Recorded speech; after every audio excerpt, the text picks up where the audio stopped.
206వ కథ. ఛత్రము పాదరక్షల పుట్టుక. జమదగ్ని మహర్షిని వినోదం కోసం విల్లును చేతపట్టి అమ్ముల పొది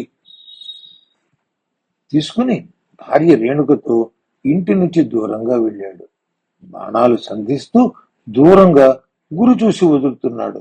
రేణుకామాత వడివడిగా వెళ్లి దూరాన పడ్డ ఆ బాణాలు ఏరి తీసుకువస్తూ ఇస్తోంది. ఆయన మరింత ఉత్సాహంగా విసురుతున్నాడు. మధ్యాహ్నం సమయం అయింది. సూర్యుడు విజృంభించాడు. రేణుకాదేవి ఆ ఎండ వేడిమికి వేగంగా వెళ్లి బాణాలు తెచ్చి ఇవ్వలేకపోయింది. జమదగ్ని ఎంతసేపైనా రేణుక రాకపోవటంతో అసహనానికి గురి అయ్యాడు.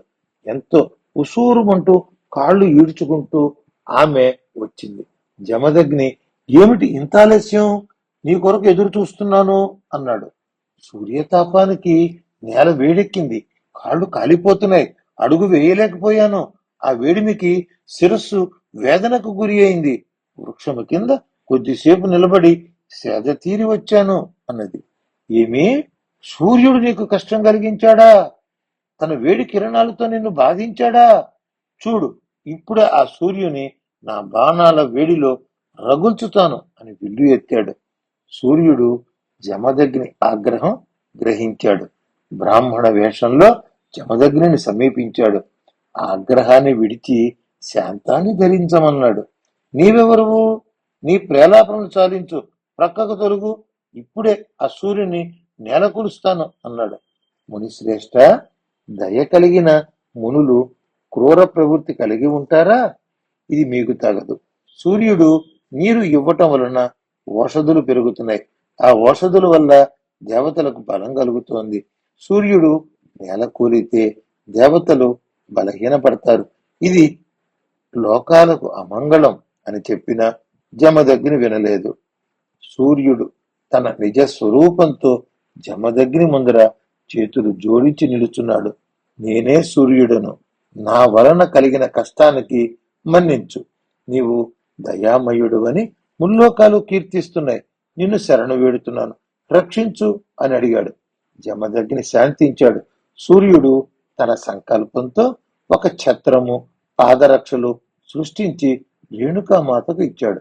మహాత్మా, ఇవి మున్నెన్నడూ లేనివి. నీకోసం ఇప్పుడే పుట్టాయి. గొడుగు వల్ల నా కిరణాల వేడి శిరస్సును తాకదు.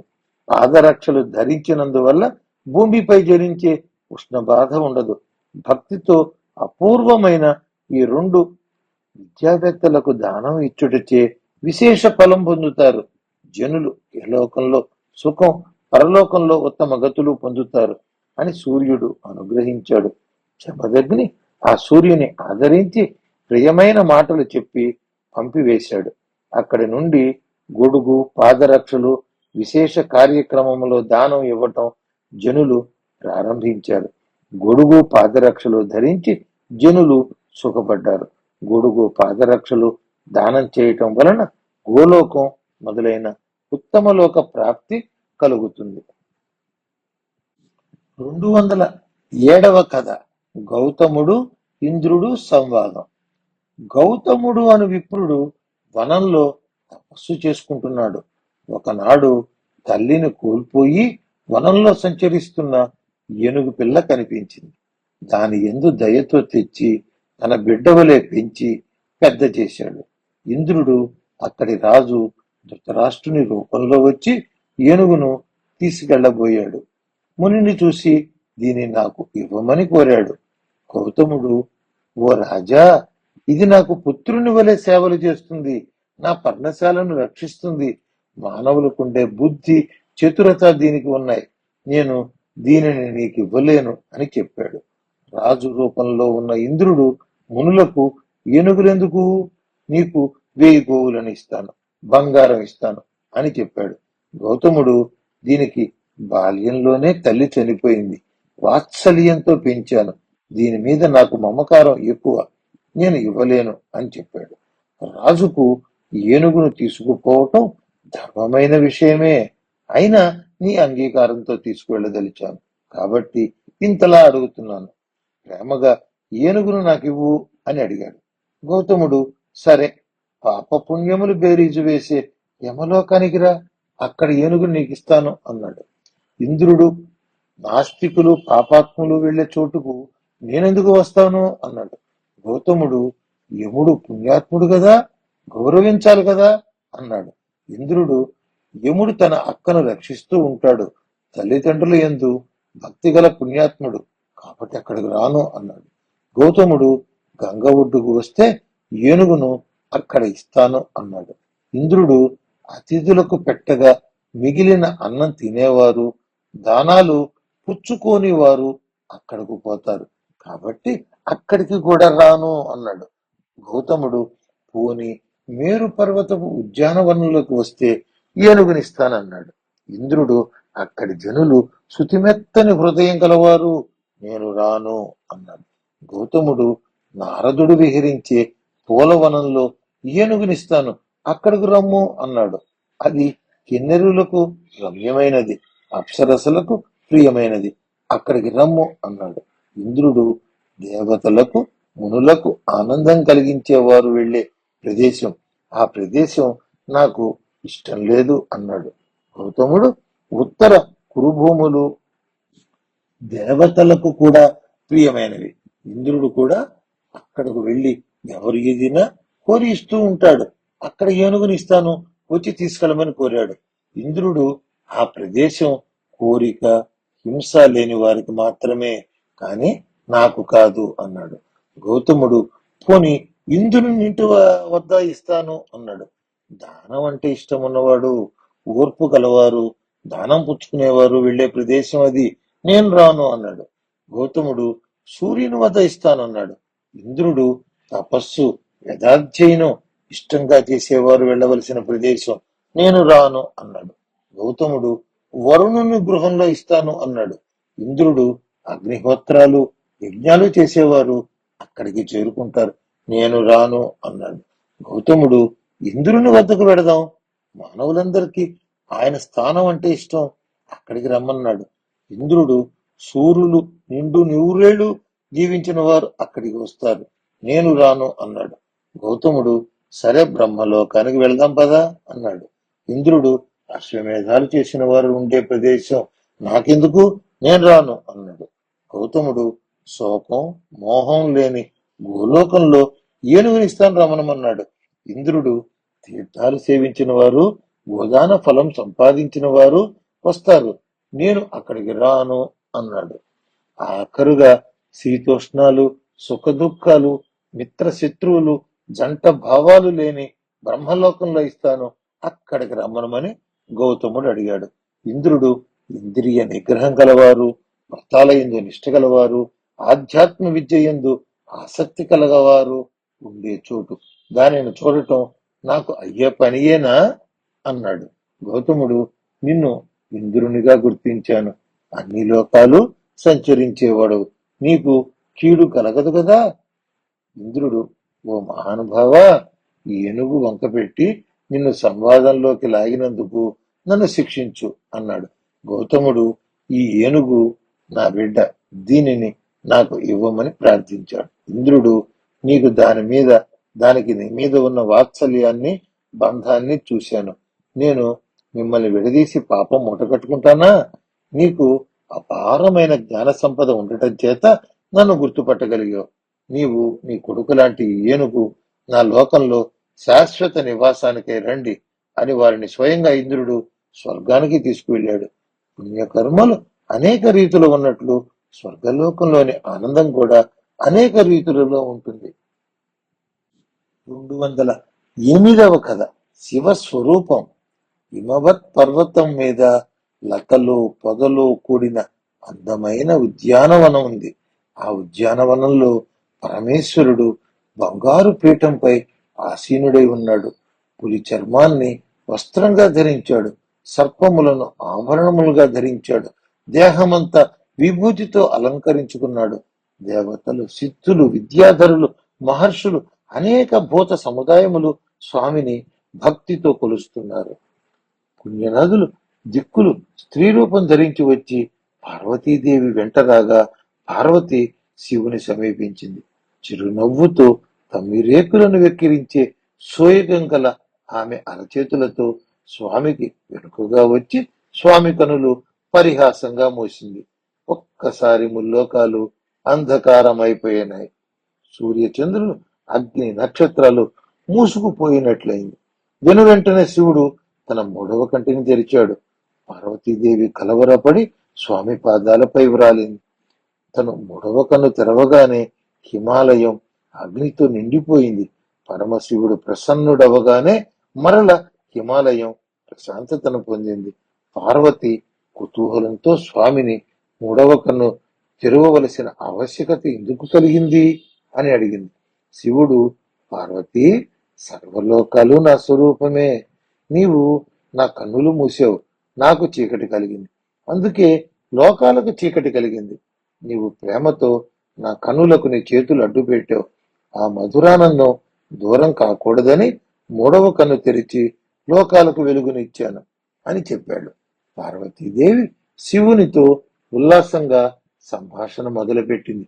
స్వామి, మీకు 4 తలలు ఎలా వచ్చాయి అన్నది. శివుడు నవ్వి ఆమెకు చెప్పాడు. పూర్వం సుందుడు, ఉపసుందుడు అని 2 రాక్షసులు ఉండేవారు.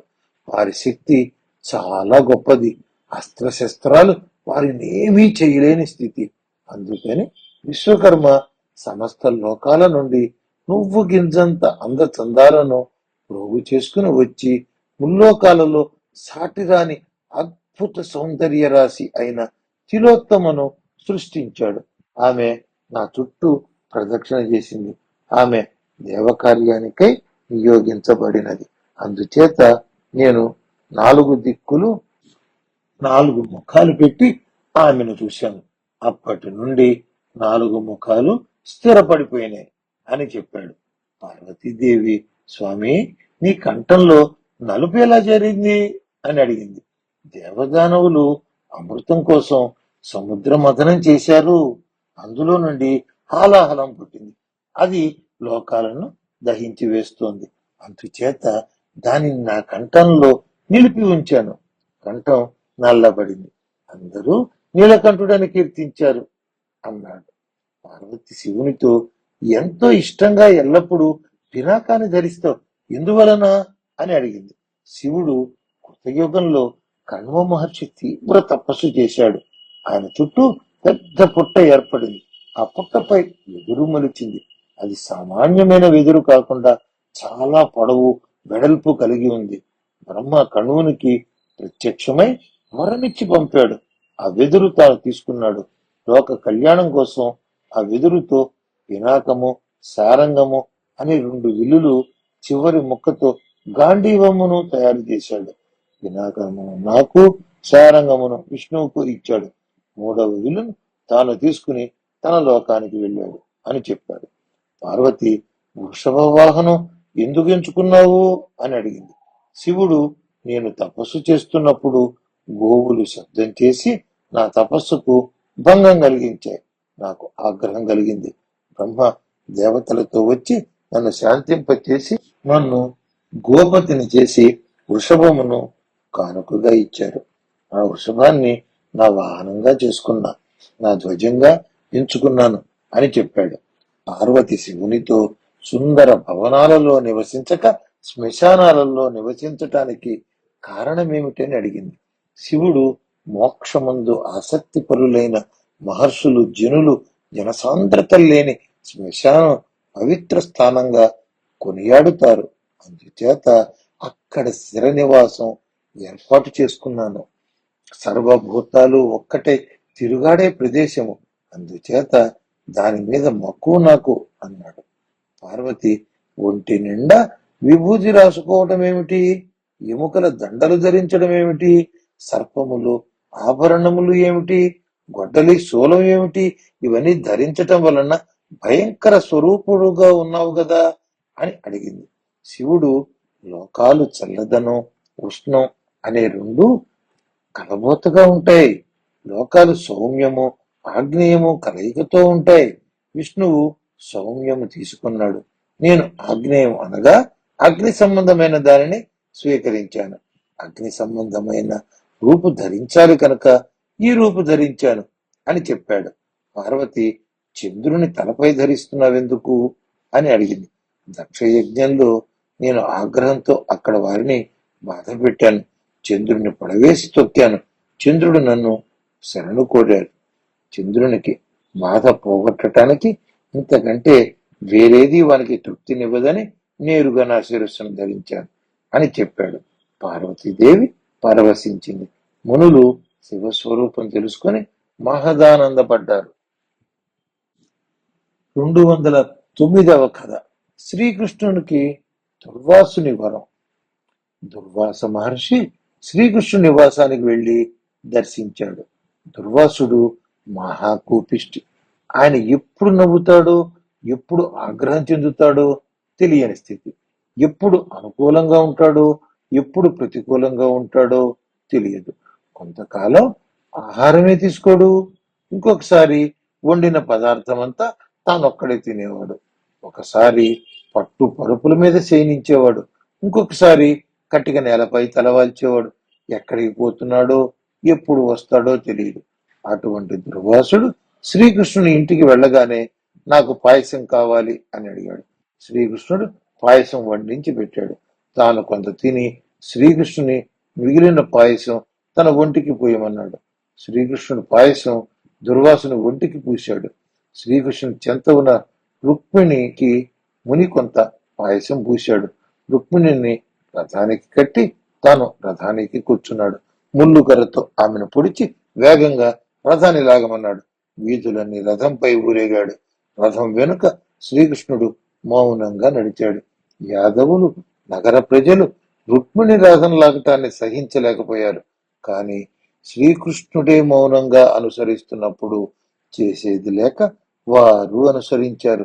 రుక్మిణీదేవి రథాన్ని లాగి అలసిపోయి సొమ్మసిల్లి నేల మీద పడిపోయింది. దుర్వాసుడు ఆగ్రహంతో రథం దిగి రుక్మిణిపై ధూళి చిమ్మి వెళ్ళాడు. దక్షిణ దిశగా వెడుతున్న దుర్వాసుని శ్రీకృష్ణుడు వెళ్లి ప్రతిమిలాడి వెనుకకు తీసుకువచ్చాడు. ముని మిమ్మలను బాధించాను కదా అని నొచ్చుకున్నాడు.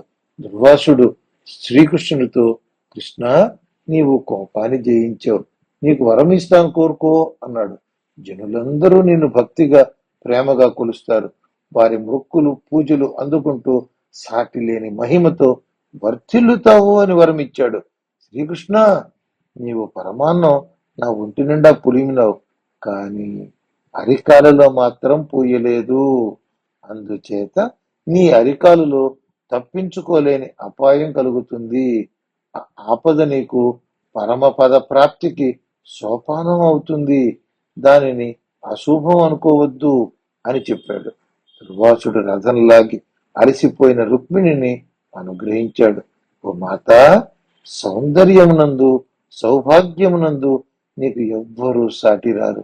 శ్రీకృష్ణుని 16,000 భార్యల కంటే ఉత్తమురాలుగా పట్టమహిషిగా కీర్తించబడదెవు అని ఆశీర్వదించి వెళ్ళాడు. ఆ ముని వర ప్రభావంతో శ్రీకృష్ణుడు రుక్మిణులకు సౌందర్యం అతిశయించింది. ముని రాక వల్ల శ్రీకృష్ణుని సంపద, వస్తు సముదాయం రెట్టింపైంది. త్రిపురాసురులు ముల్లోకాలను తీవ్రంగా బాధించారు. దేవతలు శివుని దర్శించి త్రిపురాసురులను సంహరించమని కోరారు. శివుడు ఒక అస్త్రంతో ఆ త్రిపురాసురులను సంహరించాడు. ఆ బాణాన్ని తన తొడపై పెట్టుకున్నాడు. ఆ బాణం ఒక బాలుడిగా కనబడ్డాడు. దేవతలు ఆ బాలుని చూసి ఆశ్చర్యపడి శివుని కీర్తించారు. ఈ బాలుని పేరు దుర్వాసుడు అని శివుడు నామకరణం చేశాడు. అంతటి గొప్ప చరిత్ర కలవాడు దుర్వాసుడు. 210వ కథ. భీష్ముని అస్తమయం. ఉత్తరాయణ పుణ్యకాలం ప్రవేశించింది. ధర్మరాజు తన సోదరులు వెంటరాగా ధృతరాష్ట్రుని, గాంధారిని, కుంతీదేవిని ముందిడుకుని శ్రీకృష్ణుడు, సాత్యకి, విదుర, సంజయులు, యుయుత్సుడు, కృపాచార్యుడు, ధౌమ్యుడు ఆస్థాన పురోహితులతో భీష్ముని దర్శించటానికి బయలుదేరాడు. నూతన వస్త్రములు, గంధపు చెక్కలు, అగరవత్తులు, పూలు, పండ్లు, నెయ్యి తీసుకుని పరివారం వెనుక నడిచింది. మణులు, రత్నాలు, బంగారం, వెండి బండ్ల మీద తెచ్చారు. అగ్నిహోత్రమును తీసుకుని స్మార్తులు వచ్చారు. ధ్యానంలో ఉన్న భీష్ముని దర్శించి ధర్మరాజు ప్రణమిల్లాడు. వ్యాసుడు, నారదుడు, దేవతలు వంటి మహర్షులు భీముని చెంత ఉన్నారు. పితామహ, ఉత్తరాయణ పుణ్యకాలం ప్రవేశించింది. అందరము వచ్చాము. కావలసిన వస్తు సామగ్రి తెచ్చాను. కనులు తెరచి మమ్ములను చూడవలసినదని అభ్యర్థించాడు. భీష్ముడు నెమ్మదిగా కనులు తెరిచాడు. అందరినీ కనులతో పలుకరించాడు. మాఘమాస శుక్ల పక్షం నాకెంతో ఆనందమైన సమయం. ధృతరాష్ట్రునికి దిగులు పడవద్దని ధర్మరాజుని నీ కుమారుని వలె చూసుకో, ఆజ్ఞాపించి సేవలందుకో. నీ కుమారులు దుష్టులు, వారిని తలుచుకుని దుఃఖించవద్దు అని హితవు చెప్పాడు. భీష్ముడు శ్రీకృష్ణుని స్తుతించాడు. దేహత్యాగానికి శ్రీకృష్ణుని అనుమతి కోరాడు. నరనారాయణులు శ్రీకృష్ణార్జునులుగా ఉన్నారని పరాశర మహర్షి పుత్రుడైన వ్యాసుడు ముందే చెప్పాడు. శ్రీకృష్ణుడు భీష్ముని ఆప్యాయంగా పరామర్శించాడు. భీష్మ, కల్మషరహితుడవు, పితృభక్తి నిండుగా కలవాడవు. అందుకే మృత్యువు నీ ఆజ్ఞకు లోబడి ఉన్నది. నీవు ప్రశాంతంగా ప్రయాణించుటకు అనుమతిస్తున్నాను అన్నాడు. నీ వారైన వసువులను చేరుకోమని చెప్పాడు. ధృతరాష్ట్రుని, పాండవులను, మిగిలిన వారిని కూడా అంగీకారము కోరి పాండవులను క్రూరత్వం లేకుండా సత్యమును పలుకుతూ రాజ్యమేలుమని చివరి సందేశం ఇచ్చాడు. మౌనంగా ఉండి పంచ ప్రాణాలను ఊర్ధ్వముఖంగా నిలిపి శ్వాసను నిలిపివేశాడు. ఒక్కొక్క ఇంద్రియం నుండి ఒక్కొక్క ప్రాణము శరీరాన్ని వదిలినాయి. ఆత్మ కపాల మోక్షం జరిగి అగ్ని కణం వలె జ్వలిస్తూ పైకి లేచింది. గగనంలో కలిసిపోయింది. ఆకాశం నుండి పుష్పవృష్టి కురిసింది. భీష్ముడు అస్తమించాడు. పాండవులు, యుయుత్సుడు, విదురుడు అగరు చందన కట్టెలతో చితిని సుందరంగా పేర్చారు. గంగా జలంతో గంగాపుత్రునికి స్నానం చేయించారు. శరీరమంతా గంధం పూశారు. పట్టు వస్త్రం చుట్టారు. ఆభరణాలు, పూలదండలు అలంకరించారు. వేద పండితులు సామవేద పఠనం చేశారు. హోమాగ్ని రగిలిచ్చారు. భీష్ముని శరీరాన్ని పాడిపై ఉంచి తలవైపు నకుల సహదేవులు, కాళ్ళు ధృతరాష్ట్ర ధర్మరాజులు ఎత్తి మోసుకుని వచ్చి చితిపై పరుండబెట్టారు. వేద విహితంగా అగ్ని కార్యం పూర్తి చేశారు. నెయ్యి కుండలు కుండలుగా గుమ్మరించారు. భీష్ముని పార్థివ శరీరం పూర్తిగా హుతమైన తరువాత వారందరూ అప్రదక్షిణంగా గంగకు వెళ్లి స్నానములు చేశారు. తిలోదక పిండ ప్రదానం చేశారు. గంగాదేవి నీటి నుండి పైకి వచ్చి తీవ్ర దుఃఖం చెందింది. తన కుమారుని వైభవమును, పితృభక్తిని వారందరికీ చెప్పింది. కుమారుని కీర్తిని కొనియాడింది. వ్యాసుడు ప్రియవచనాలు పలికి గంగాదేవిని శాంతపరిచాడు. శ్రీకృష్ణుడు, రాజులు మొదలైన వారు నది నుండి బయలుదేరి వెళ్లారు. 211వ కథ. అశ్వమేధయాగ సంకల్పం. భీష్మునికి అంత్యక్రియలు నిర్వహించి ధర్మరాజు తీవ్ర దుఃఖానికి లోనయ్యాడు. వ్యాసుడు ధర్మరాజుని అశ్వమేధ యాగం చేయమని సూచించాడు. ధర్మరాజు వినయంగా వ్యాసునితో తన వద్ద ధనం లేదని, దుర్యోధనుడు వ్యసనపరులైన రాజులతో కూడి ధనాగారాన్ని ఖాళీ చేశాడు అని చెప్పాడు. యుద్ధంలో చనిపోయిన రాజుల భార్యలు దుఃఖంలో ఉన్నారు. వారిని పీడించి ధనం తీసుకోలేను అని చెప్పాడు. వ్యాసుడు దానికి ఒక చక్కని ఉపాయం చెప్పాడు. మరుత్తుడను మహారాజు ఒక గొప్ప యజ్ఞం చేసి విప్రులకు భూరి దక్షిణలు ఇచ్చాడు. వారందరూ తమ ఖర్చులకు కావలసిన ధనాన్ని దాచుకుని మిగిలిన ధనమంతా ఒక చోట చేర్చి గుప్తంగా ఉంచారు. ఎవరు ఆ ధనాన్ని గుర్తిస్తే వారికి ఆ ధనం చెందుతుందని ప్రకటించారు. కాబట్టి నీవు ఆ ధనాన్ని గుర్తించి తెచ్చుకుని యాగం నిర్వహించు అని సూచించాడు. ధర్మరాజు మరుత్తుని కథను చెప్పమన్నాడు. వ్యాసుడు చెప్పాడు. పూర్వం మనుచక్రవర్తికి ప్రజాని అను కుమారుడు కలిగాడు. వానికి క్షుతుడు, క్షుతునికి ఇక్ష్వాకు కలిగారు. ఇక్ష్వాకునికి 100 మంది కొడుకులు పుట్టారు. వారిలో జ్యేష్ఠుడు వింశుడు, వింశుని కొడుకు వివింశుడు, విభీషణునికి 15 మంది కుమారులు కలిగారు. వారిలో పెద్దవాడు కలీనేత్రుడు. దుర్మార్గుడై తమ్ములను నిర్వీర్యులను చేసి మంత్రులను దూషించి ప్రజలను హింసించాడు. మంత్రులు చక్కని వ్యూహం పన్ని కలీనేత్రుని రాజ్యభ్రష్టుని చేసి వారి కుమారుని రాజుగా అభిషేకించారు. ఆ నూతన రాజు తండ్రి తప్పిదాలను తెలుసుకుని తాను మరల ఆ విధమైన తప్పులు చేయకుండా ధర్మ కార్యాలకు తన యావదాస్తిని వినియోగించి బీదతనం పొందాడు. అందువల్ల సైన్యం బలహీనపడింది. శత్రువులు దాడి చేసి రాజును ఓడించారు. రాజు అరణ్యానికి పారిపోయాడు. మునులు కూడా చేయలేనంత తీవ్ర తపస్సు చేశాడు. తన చేతిని దండం వలె చేసుకుని శరీరాన్ని నిగ్రహించాడు. ఆయన తపశ్శక్తికి అక్కడికక్కడే సైన్యాలు, అశ్వాలు, ఏనుగులు, రథాలు, పరిచారికలు, గొప్ప పరివారం ఏర్పడింది. రాజు శత్రువులను చీల్చి చెండాడి తన రాజ్యమును తిరిగి పొందటమే కాదు, విస్తరించుకున్నాడు. చేతిని దమనం అంటే నిగ్రహించుకోవటం వలన ఆయనకు కరందముడు అని పేరు వచ్చింది. అంగిరస మహర్షిని ఉపద్రష్టగా పెట్టుకుని ఎన్నో అశ్వమేధ యాగాలు చేశాడు. ఆ కరందముని మనుమడు మరుత్తుడు 10,000 ఏనుగుల బలం కలిగినవాడు. ధర్మ నిరతుడు. యజ్ఞ వస్తువులను నిక్షిప్తం చేయటానికి బంగారు కుండలు వేలకు మించి చేయించాడు. విప్రులకు భారీగా బంగారు పాత్రలు దానం చేశాడు. ఇంద్రుని కూడా లెక్క చేయలేదు. ఇంద్రునికి మరుత్తుపై అసూయ కలిగింది. బృహస్పతిని కలిశాడు. మరుత్తుడు నిన్ను ఉపద్రష్టగా ధరించాలని యోచిస్తున్నాడట. నీవు అంగీకరించవద్దని కోరాడు. బృహస్పతి నా వంటి వాడు ఇంద్రునికి గురువునై ఉండగా ఒక మానవ మాతృనికి సేవలు అందించటమా? అలా ఎన్నటికీ చేయను అని తన నిశ్చయాన్ని తెలిపాడు. మరుత్తుడు బృహస్పతిని కలిసి మీ ఆజ్ఞ తీసుకుని యజ్ఞ సంభారములు కూర్చుకున్నాను. మీరు నా యందు అనుగ్రహంతో వచ్చి యజ్ఞమును నిర్వహించవలసినది అని కోరాడు. ఇంద్రుడు చేయబోతున్న యాగానికి నన్ను ఉపద్రష్టగా వరించాడు. నేను రాలేను అని తన అయిష్టతను వ్యక్తం చేశాడు. రాజు బ్రతిమిలాడాడు. మానవుల యజ్ఞం నిర్వహించటం నాకు తగని పని. వేరెవరినైనా ఎంచుకుని యాగ నిర్వహణ చేసుకోమని పంపివేశాడు.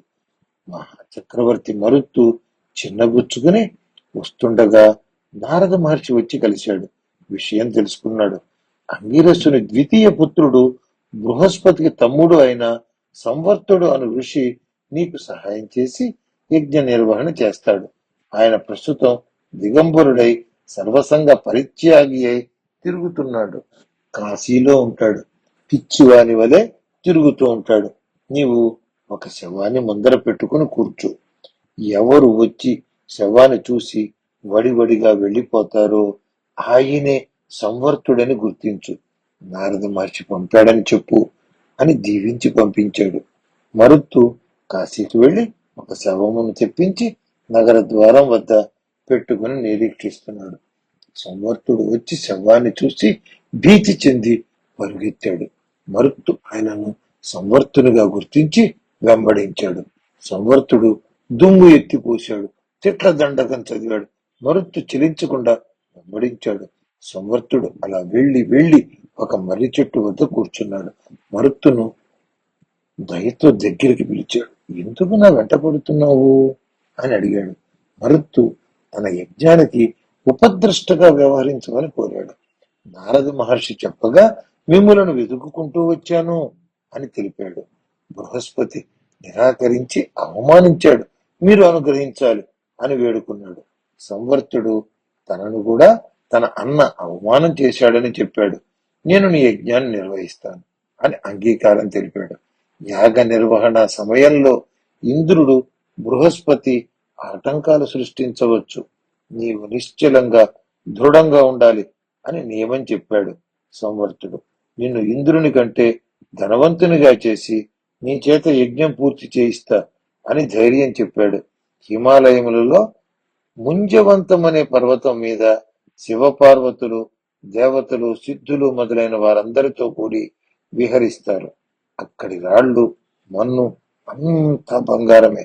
మనం అక్కడికి వెళ్లి పరమేశ్వరుని ధ్యానించి ఆయన అనుగ్రహంతో అక్కడి బంగారాన్ని తెచ్చుకుందాం. మంచి బలశాలురైన మూటలు మోయువార్లను తీసుకురమ్ము అని చెప్పాడు. మరుత్తు వేల మంది సేవకులను తీసుకుని సంవర్తుని అనుసరించి వెళ్ళాడు. పరమేశ్వరుని మెప్పించి బంగారు మూటలతో తిరిగి వచ్చాడు. మరుత్తుని యజ్ఞవాటిక బంగారుమయం. బృహస్పతికి అసూయ పుట్టింది. అటువంటి యజ్ఞము తాను నిర్వహించలేకపోతున్నందుకు విచారపడ్డాడు. ఇంద్రునితో చెప్పి చింతించాడు. ఇంద్రుడు అగ్నిని పిలిచి ఆ యజ్ఞానికి బృహస్పతిని ఉపద్రష్టగా నియమించుకోమని, లేకుంటే నా వజ్రాయుధానికి బలి కావలసి ఉంటుందని హెచ్చరించమని చెప్పాడు.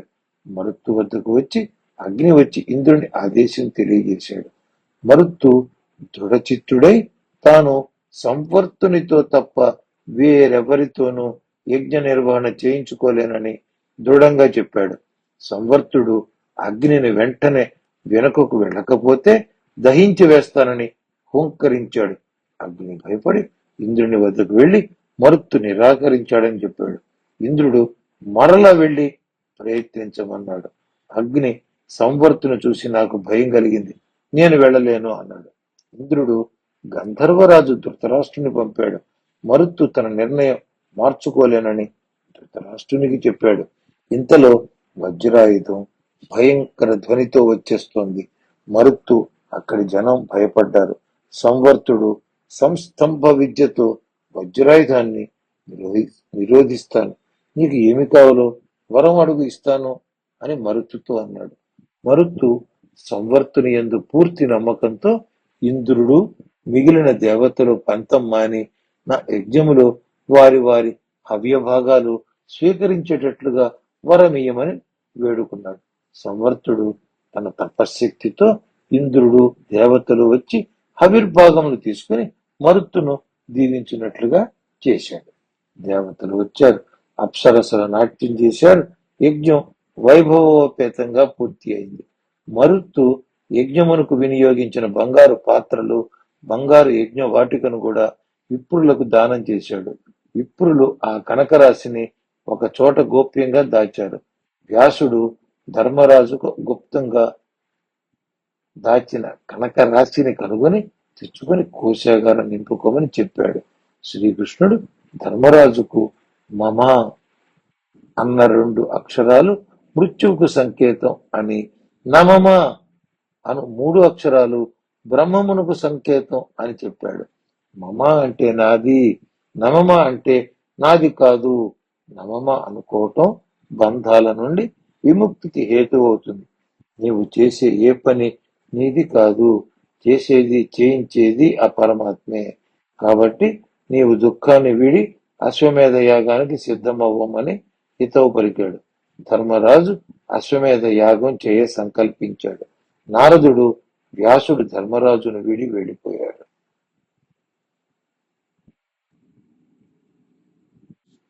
212వ కథ. ఉదంకునికి శ్రీకృష్ణుని వరము. శ్రీకృష్ణుడు హస్తినాపురం నుండి ద్వారకకు బయలుదేరి వెళ్ళాడు. దాని మధ్యలో ఉదంక మహర్షి ఆశ్రమాన్ని దర్శించాడు. మహర్షి శ్రీకృష్ణునికి అతిథి పూజలు చేశాడు. కౌరవ పాండవులకు సంధి చేయటానికి వెళ్ళావు కదా, సంధి ఫలించి కురుపాండవులు రాజ్యమును పంచుకుని సుఖంగా రాజ్యం చేస్తున్నారా అని అడిగాడు. ఉదంకుడు తనకు తెలియనట్లే అడుగుతూ వ్యంగ్యము వ్యక్తపరుస్తూ అడిగాడు. శ్రీకృష్ణుడు కూడా ఆ వెక్కిరింపును గ్రహించనట్లుగా జరిగినది జరిగినట్లుగా చెప్పి తన ప్రయత్నం ఫలించలేదని చెప్పాడు. ఉదంకుడు ఉగ్రుడయ్యాడు. నీ చాకచక్యంతో వారికి మైత్రిని చేయగలవాడవు, కాని దుర్బుద్ధితో వారి నాశనానికి కారకుడవయ్యావు, నిన్ను శపిస్తానని హుంకరించాడు. శ్రీకృష్ణుడు ప్రశాంతంగా నవ్వుతూ, నన్ను అకారణంగా శపించటం వలన నీ తపస్సు వ్యర్థమైపోతుంది. నా మాటలు సావధానంగా వినమన్నాడు. ఉదంకుడు, నీ మాటలు నాకు తృప్తి కలిగిస్తే శాపం ఇవ్వను, లేకుంటే శాపం తప్పదు అని చెప్పమన్నాడు. శ్రీకృష్ణుడు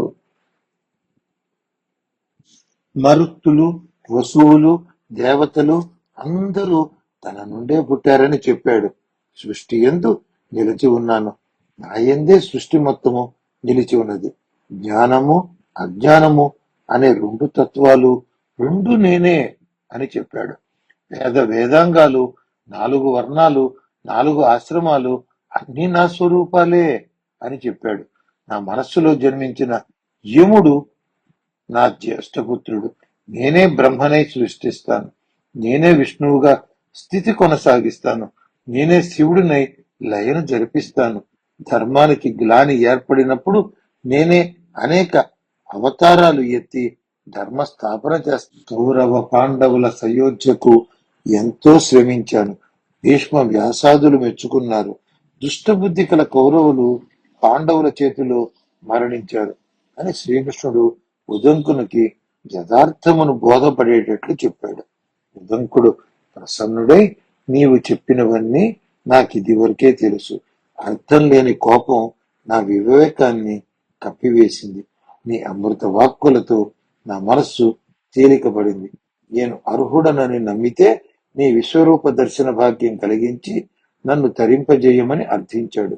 శ్రీకృష్ణుడు దయాళుడై ఉదంకునికి తన విశ్వరూపం చూపించాడు. ఉదంకుడు ఆనంద పరవశుడై శ్రీకృష్ణునికి సాష్టాంగ నమస్కారం చేశాడు. ఓ పరమాత్మ, నీ పాదాలు రెండు భూమిని ఆక్రమించి ఉన్నాయి. నీ శిరస్సులతో ఆకాశం నిండి ఉన్నది. నీ ఉదరం భూమ్యాకాశాల మధ్య ఉన్న ప్రదేశం క్రమ్మివేసింది.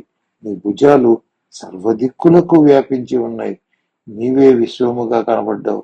ధన్యుడనయ్యాను అని ఉదంకుడు శ్రీకృష్ణుడికి తన ఆనందాన్ని వ్యక్తపరిచాడు. స్వామి, అనుగ్రహించి నీ నిజరూప దర్శనం చేయించమని వేడుకున్నాడు.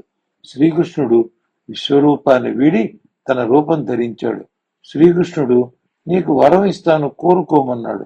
ఉదంకుడు తన ఆశ్రమానికి దగ్గరలో నీరు లభించటం లేదని, అన్ని వేళలందు నీరు తన సమీపంలో లభించాలని వరం అడిగాడు. శ్రీకృష్ణుడు ఉదంకునితో, నీకు దాహమైనప్పుడు, అవసరమైనప్పుడు నన్ను స్మరించుకో, స్మరించుకున్న వెంటనే నీరు లభిస్తుంది అని వరం ఇచ్చాడు. కొంతకాలానికి ఉదంకుడు శ్రీకృష్ణుని నీటి కోసం స్మరించాడు. వెంటనే ఒక మానవుడు కుక్కలతో చుట్టి ఉండి బాణాలు చేతపట్టి దిగంబరుడై వచ్చాడు. వారి శరీరం అంతా మట్టి కొట్టుకుని ఉన్నది. కాని వారి శరీరం నుండి స్వచ్ఛమైన నీరు స్రవిస్తోంది. ఓ మహర్షి, నా శరీరం నుండి నీరు త్రాగు, దాహంగా ఉన్నావు కదా అని ఆ మానవుడు అదృశ్యమయ్యాడు. ఉదంకుడు ఇది శ్రీకృష్ణుని మాయ అని తలచే లోపు శ్రీకృష్ణుడు ప్రత్యక్షమయ్యాడు. ఉదంకుడు ఎంత దాహార్తినైనా ఇటువంటి నీరు త్రాగను, దిక్కుమాలను వరం ఇచ్చావు అని నిలదీశాడు. నేను అమృతం నీకు ఏమని ఇంద్రుని కోరాను. ఇంద్రుడు నేరుగా ఇవ్వటానికి ఇష్టపడలేదు. ఈ విధంగా నిన్ను పరీక్షించాడు. సరే, నేను నీకు నిరంతరం నీరు అందే ఏర్పాటు చేస్తాను అన్నాడు. నీవెప్పుడు కోరినా మేఘాలు నీరు వర్షిస్తాయి. ఆ మేఘాలు ఉదంక మేఘాలుగా నీ కీర్తిని ఇనుమడింపజేస్తాయి అని చెప్పి తాను ఇచ్చిన వరాన్ని శాశ్వతం చేశాడు. ఉదంక మేఘాలు పుణ్యతిథులలో ఆ ప్రదేశంలో క్రమం తప్పకుండా నీటిని కురిపిస్తాయి. 213వ కథ. పరీక్షిత్తు జననం. బ్రాహ్మణులు మరుత్తు నుండి దానంగా స్వీకరించిన బంగారమును భూమి యందు నిక్షిప్తపరిచారు. దానిని ఎవరు కనుగొంటే వారికే చెందుతుందని కట్టడి చేశారు. పాండవులు ఆ నిధి హిమాలయ పర్వత ప్రాంతమందు ఉన్నదని కనుగొన్నారు. లక్షలాది సైన్యంతో బయలుదేరి వెళ్లారు. వారికి అక్కడ వ్యాసుడు దర్శనమిచ్చాడు. వారిని దీక్ష స్వీకరించి శివునికి పూజలు చేయమని, దర్భలపై శయనించమని ఆదేశించాడు. ఆ రాత్రి వారు దీక్ష స్వీకరించి దర్భాసనంపై శయనించారు. తెల్లవారగానే శివ ప్రతిష్ఠ చేశారు, పూజలు చేశారు. కుబేరుడు, మణిభద్రుడు మొదలైన వారిని ఆవాహనం చేసి అర్చించారు. నిధి నిక్షేపాలు ఉన్న ప్రదేశంలో పూజలు చేశారు. భూత బలులు ఇచ్చారు. బలశాలురైన సేవకులు భూమిని లోతుగా త్రవ్వారు. గుప్త నిధి 4 దిక్కుల నిండా వెలుగులు విరజిమ్ముతూ దర్శనమిచ్చింది. ఆ నిధికి భక్తితో పాండవులు అర్చనలు చేశారు. వేల బండ్ల మీద బంగారు రాసులను తరలించారు. అనేక ఎద్దులు, గాడిదలు, గుర్రాలు, ఏనుగులు బండ్లు లాగినాయి. లక్షలాది సేవకులు పెద్ద పెద్ద మూటలతో బంగారాన్ని కట్టుకుని తమ భుజాలపై పెట్టుకుని మోసుకుంటూ ఆ నిధిని హస్తినాపురానికి తరలించారు. ప్రజలు, దేవతలు ఆ సంపదను చూసి ఆశ్చర్యపడ్డారు. శ్రీకృష్ణుడు హస్తినాపురానికి తన అన్న బలరాముని, సాత్యకిని, సుభద్రను వెంట నిడుకుని వచ్చాడు. యుయుత్సుడు, విదురుడు వారికి స్వాగతం చెప్పారు. శ్రీకృష్ణుడు ధృతరాష్ట్రుని, గాంధారిని దర్శించాడు. కుంతీదేవిని కుశలమడిగాడు. ఉత్తరకు శుభ గడియలలో మగ శిశువు జన్మించాడు. ఆ వార్త వినగానే హస్తినాపురం అంతటా ఆనందం వెల్లివిరిసింది.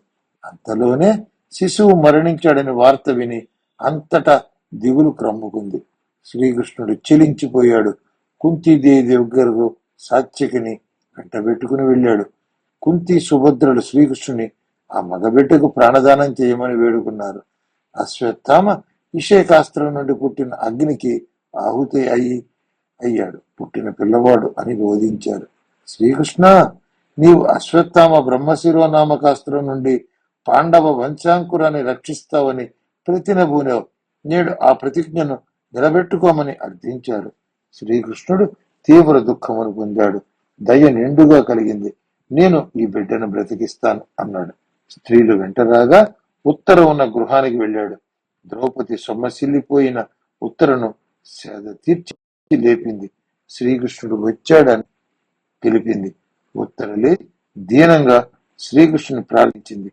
శ్రీకృష్ణుడు పాద ప్రక్షాళన చేశాడు. కూర్చుని ఆచమానం చేశాడు. బ్రహ్మశిరోనామక అస్త్రాన్ని ఉపసంహరించాడు.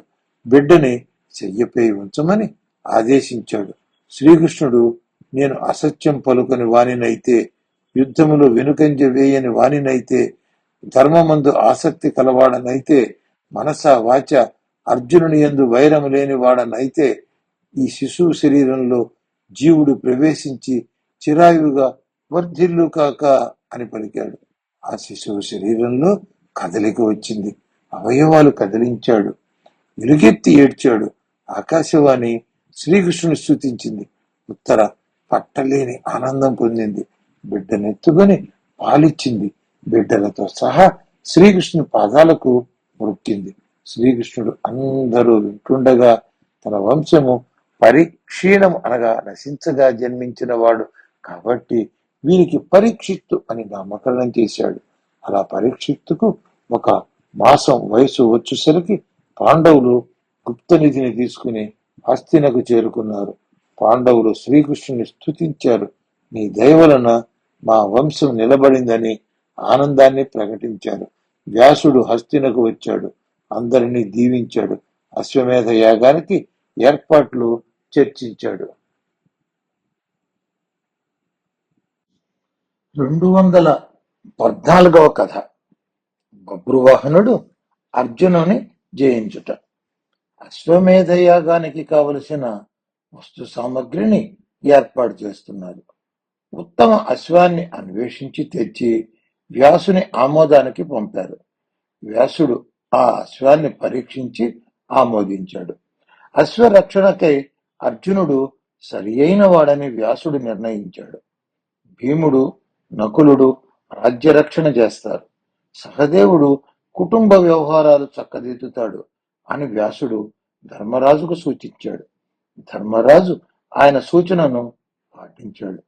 ధర్మరాజు శాస్త్రోక్తంగా అశ్వానికి పూజలు చేసి అర్జునుని ఆ అశ్వము వెంట రక్షణ కొరకు వెళ్ళమని ఆదేశించాడు. రాజులకు ధర్మరాజు అశ్వమేధ యాగ దీక్ష వహించాడని చెప్పమన్నాడు. ధర్మరాజు శుభముహూర్తంలో వ్యాసుని సమక్షంలో యజ్ఞదీక్షను ధరించాడు. పట్టుబట్టలు, నల్ల జింక చర్మం ధరించాడు. యాగాశ్వం భూమిని ప్రదక్షిణ చేసే విధంగా ఉత్తర దిక్కుకు బయలుదేరింది. అర్జునుని వెంట యాజ్ఞవల్క్య శిష్యుడు మార్గమధ్యంలో చేయు పూజల కోసం వెళ్ళాడు. ఆ అశ్వం త్రిగర్తలోకి ప్రవేశించింది. త్రిగర్త దేశ రాజులు అశ్వాన్ని బంధించి అర్జునుడితో యుద్ధం చేయతలచారు. ధర్మరాజు ఏ రాజుతోనూ యుద్ధాన్ని ఆహ్వానించవద్దని వారించాడు కనుక అర్జునుడు ఆగ్రహం చెందక వారి మైత్రిని కోరాడు. వారు సూర్యవర్మను సైన్యాధిపతిగా చేసుకుని యుద్ధాన్ని స్వాగతించారు. అర్జునుని ధాటికి నిలవలేక శరణుజొచ్చారు. తరువాత అశ్వము ప్రాగ్జ్యోతిషపురం ప్రవేశించింది. భగదత్తుని కుమారుడు వజ్రదత్తుడు అశ్వాన్ని బంధించాడు. వజ్రదత్తునితో అర్జునుడు యుద్ధం చేసి వానిని గెలిచాడు. వజ్రదత్తునితో స్నేహం నేర్పాడు. యాగానికి ఆహ్వానించి అక్కడి నుండి వెళ్ళాడు. అశ్వము సింధు దేశం ప్రవేశించింది. కురుక్షేత్ర సంగ్రామంతో తమ తండ్రుల తాతల మరణాన్ని తలుచుకుని వైరంతో అర్జునుడితో యుద్ధానికి తలపడ్డారు. వేల మంది అర్జునునిపై మూకుమ్మడి దారి చేశారు. అర్జునుని చేయి బలహీనపడింది. గాంధీవం చేయి జారింది. అర్జునుని దీన స్థితికి దేవతలు మహర్షులు చింతించారు. వారు అర్జునుని క్షేమం కోరి మంత్రజపం చేసి ఆశీర్వదించారు.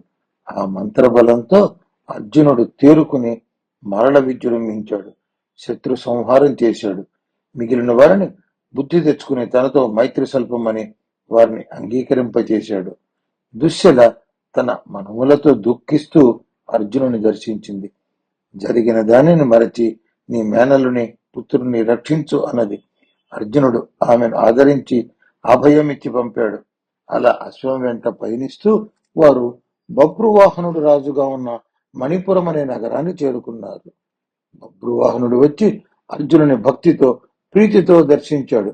అర్జునుడు వానిని గుర్తించక నిరాదరించాడు. రాజధర్మం ఎదిరించి పోరాడటం అది చేతకాక భయపడుతూ వచ్చావా, వెళ్ళమని ఎగతాళి చేశాడు. బభ్రువాహనుడు చిన్నబుచ్చుకుని వెడుతుండగా ఉలూపి పాతాళ లోకం నుండి వచ్చింది. నీ తండ్రి ఆనతి విని ఆయనను ఎదిరించి యుద్ధం చేయమని ప్రోత్సహించింది. నేను నాగకన్యను, నీకు తల్లిని, ఉలూపిని అని చెప్పింది.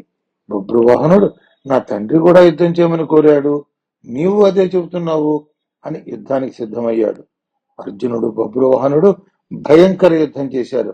బభ్రువాహనుని బాణం అర్జునుని హృదయంలో బలంగా నాటుకుంది.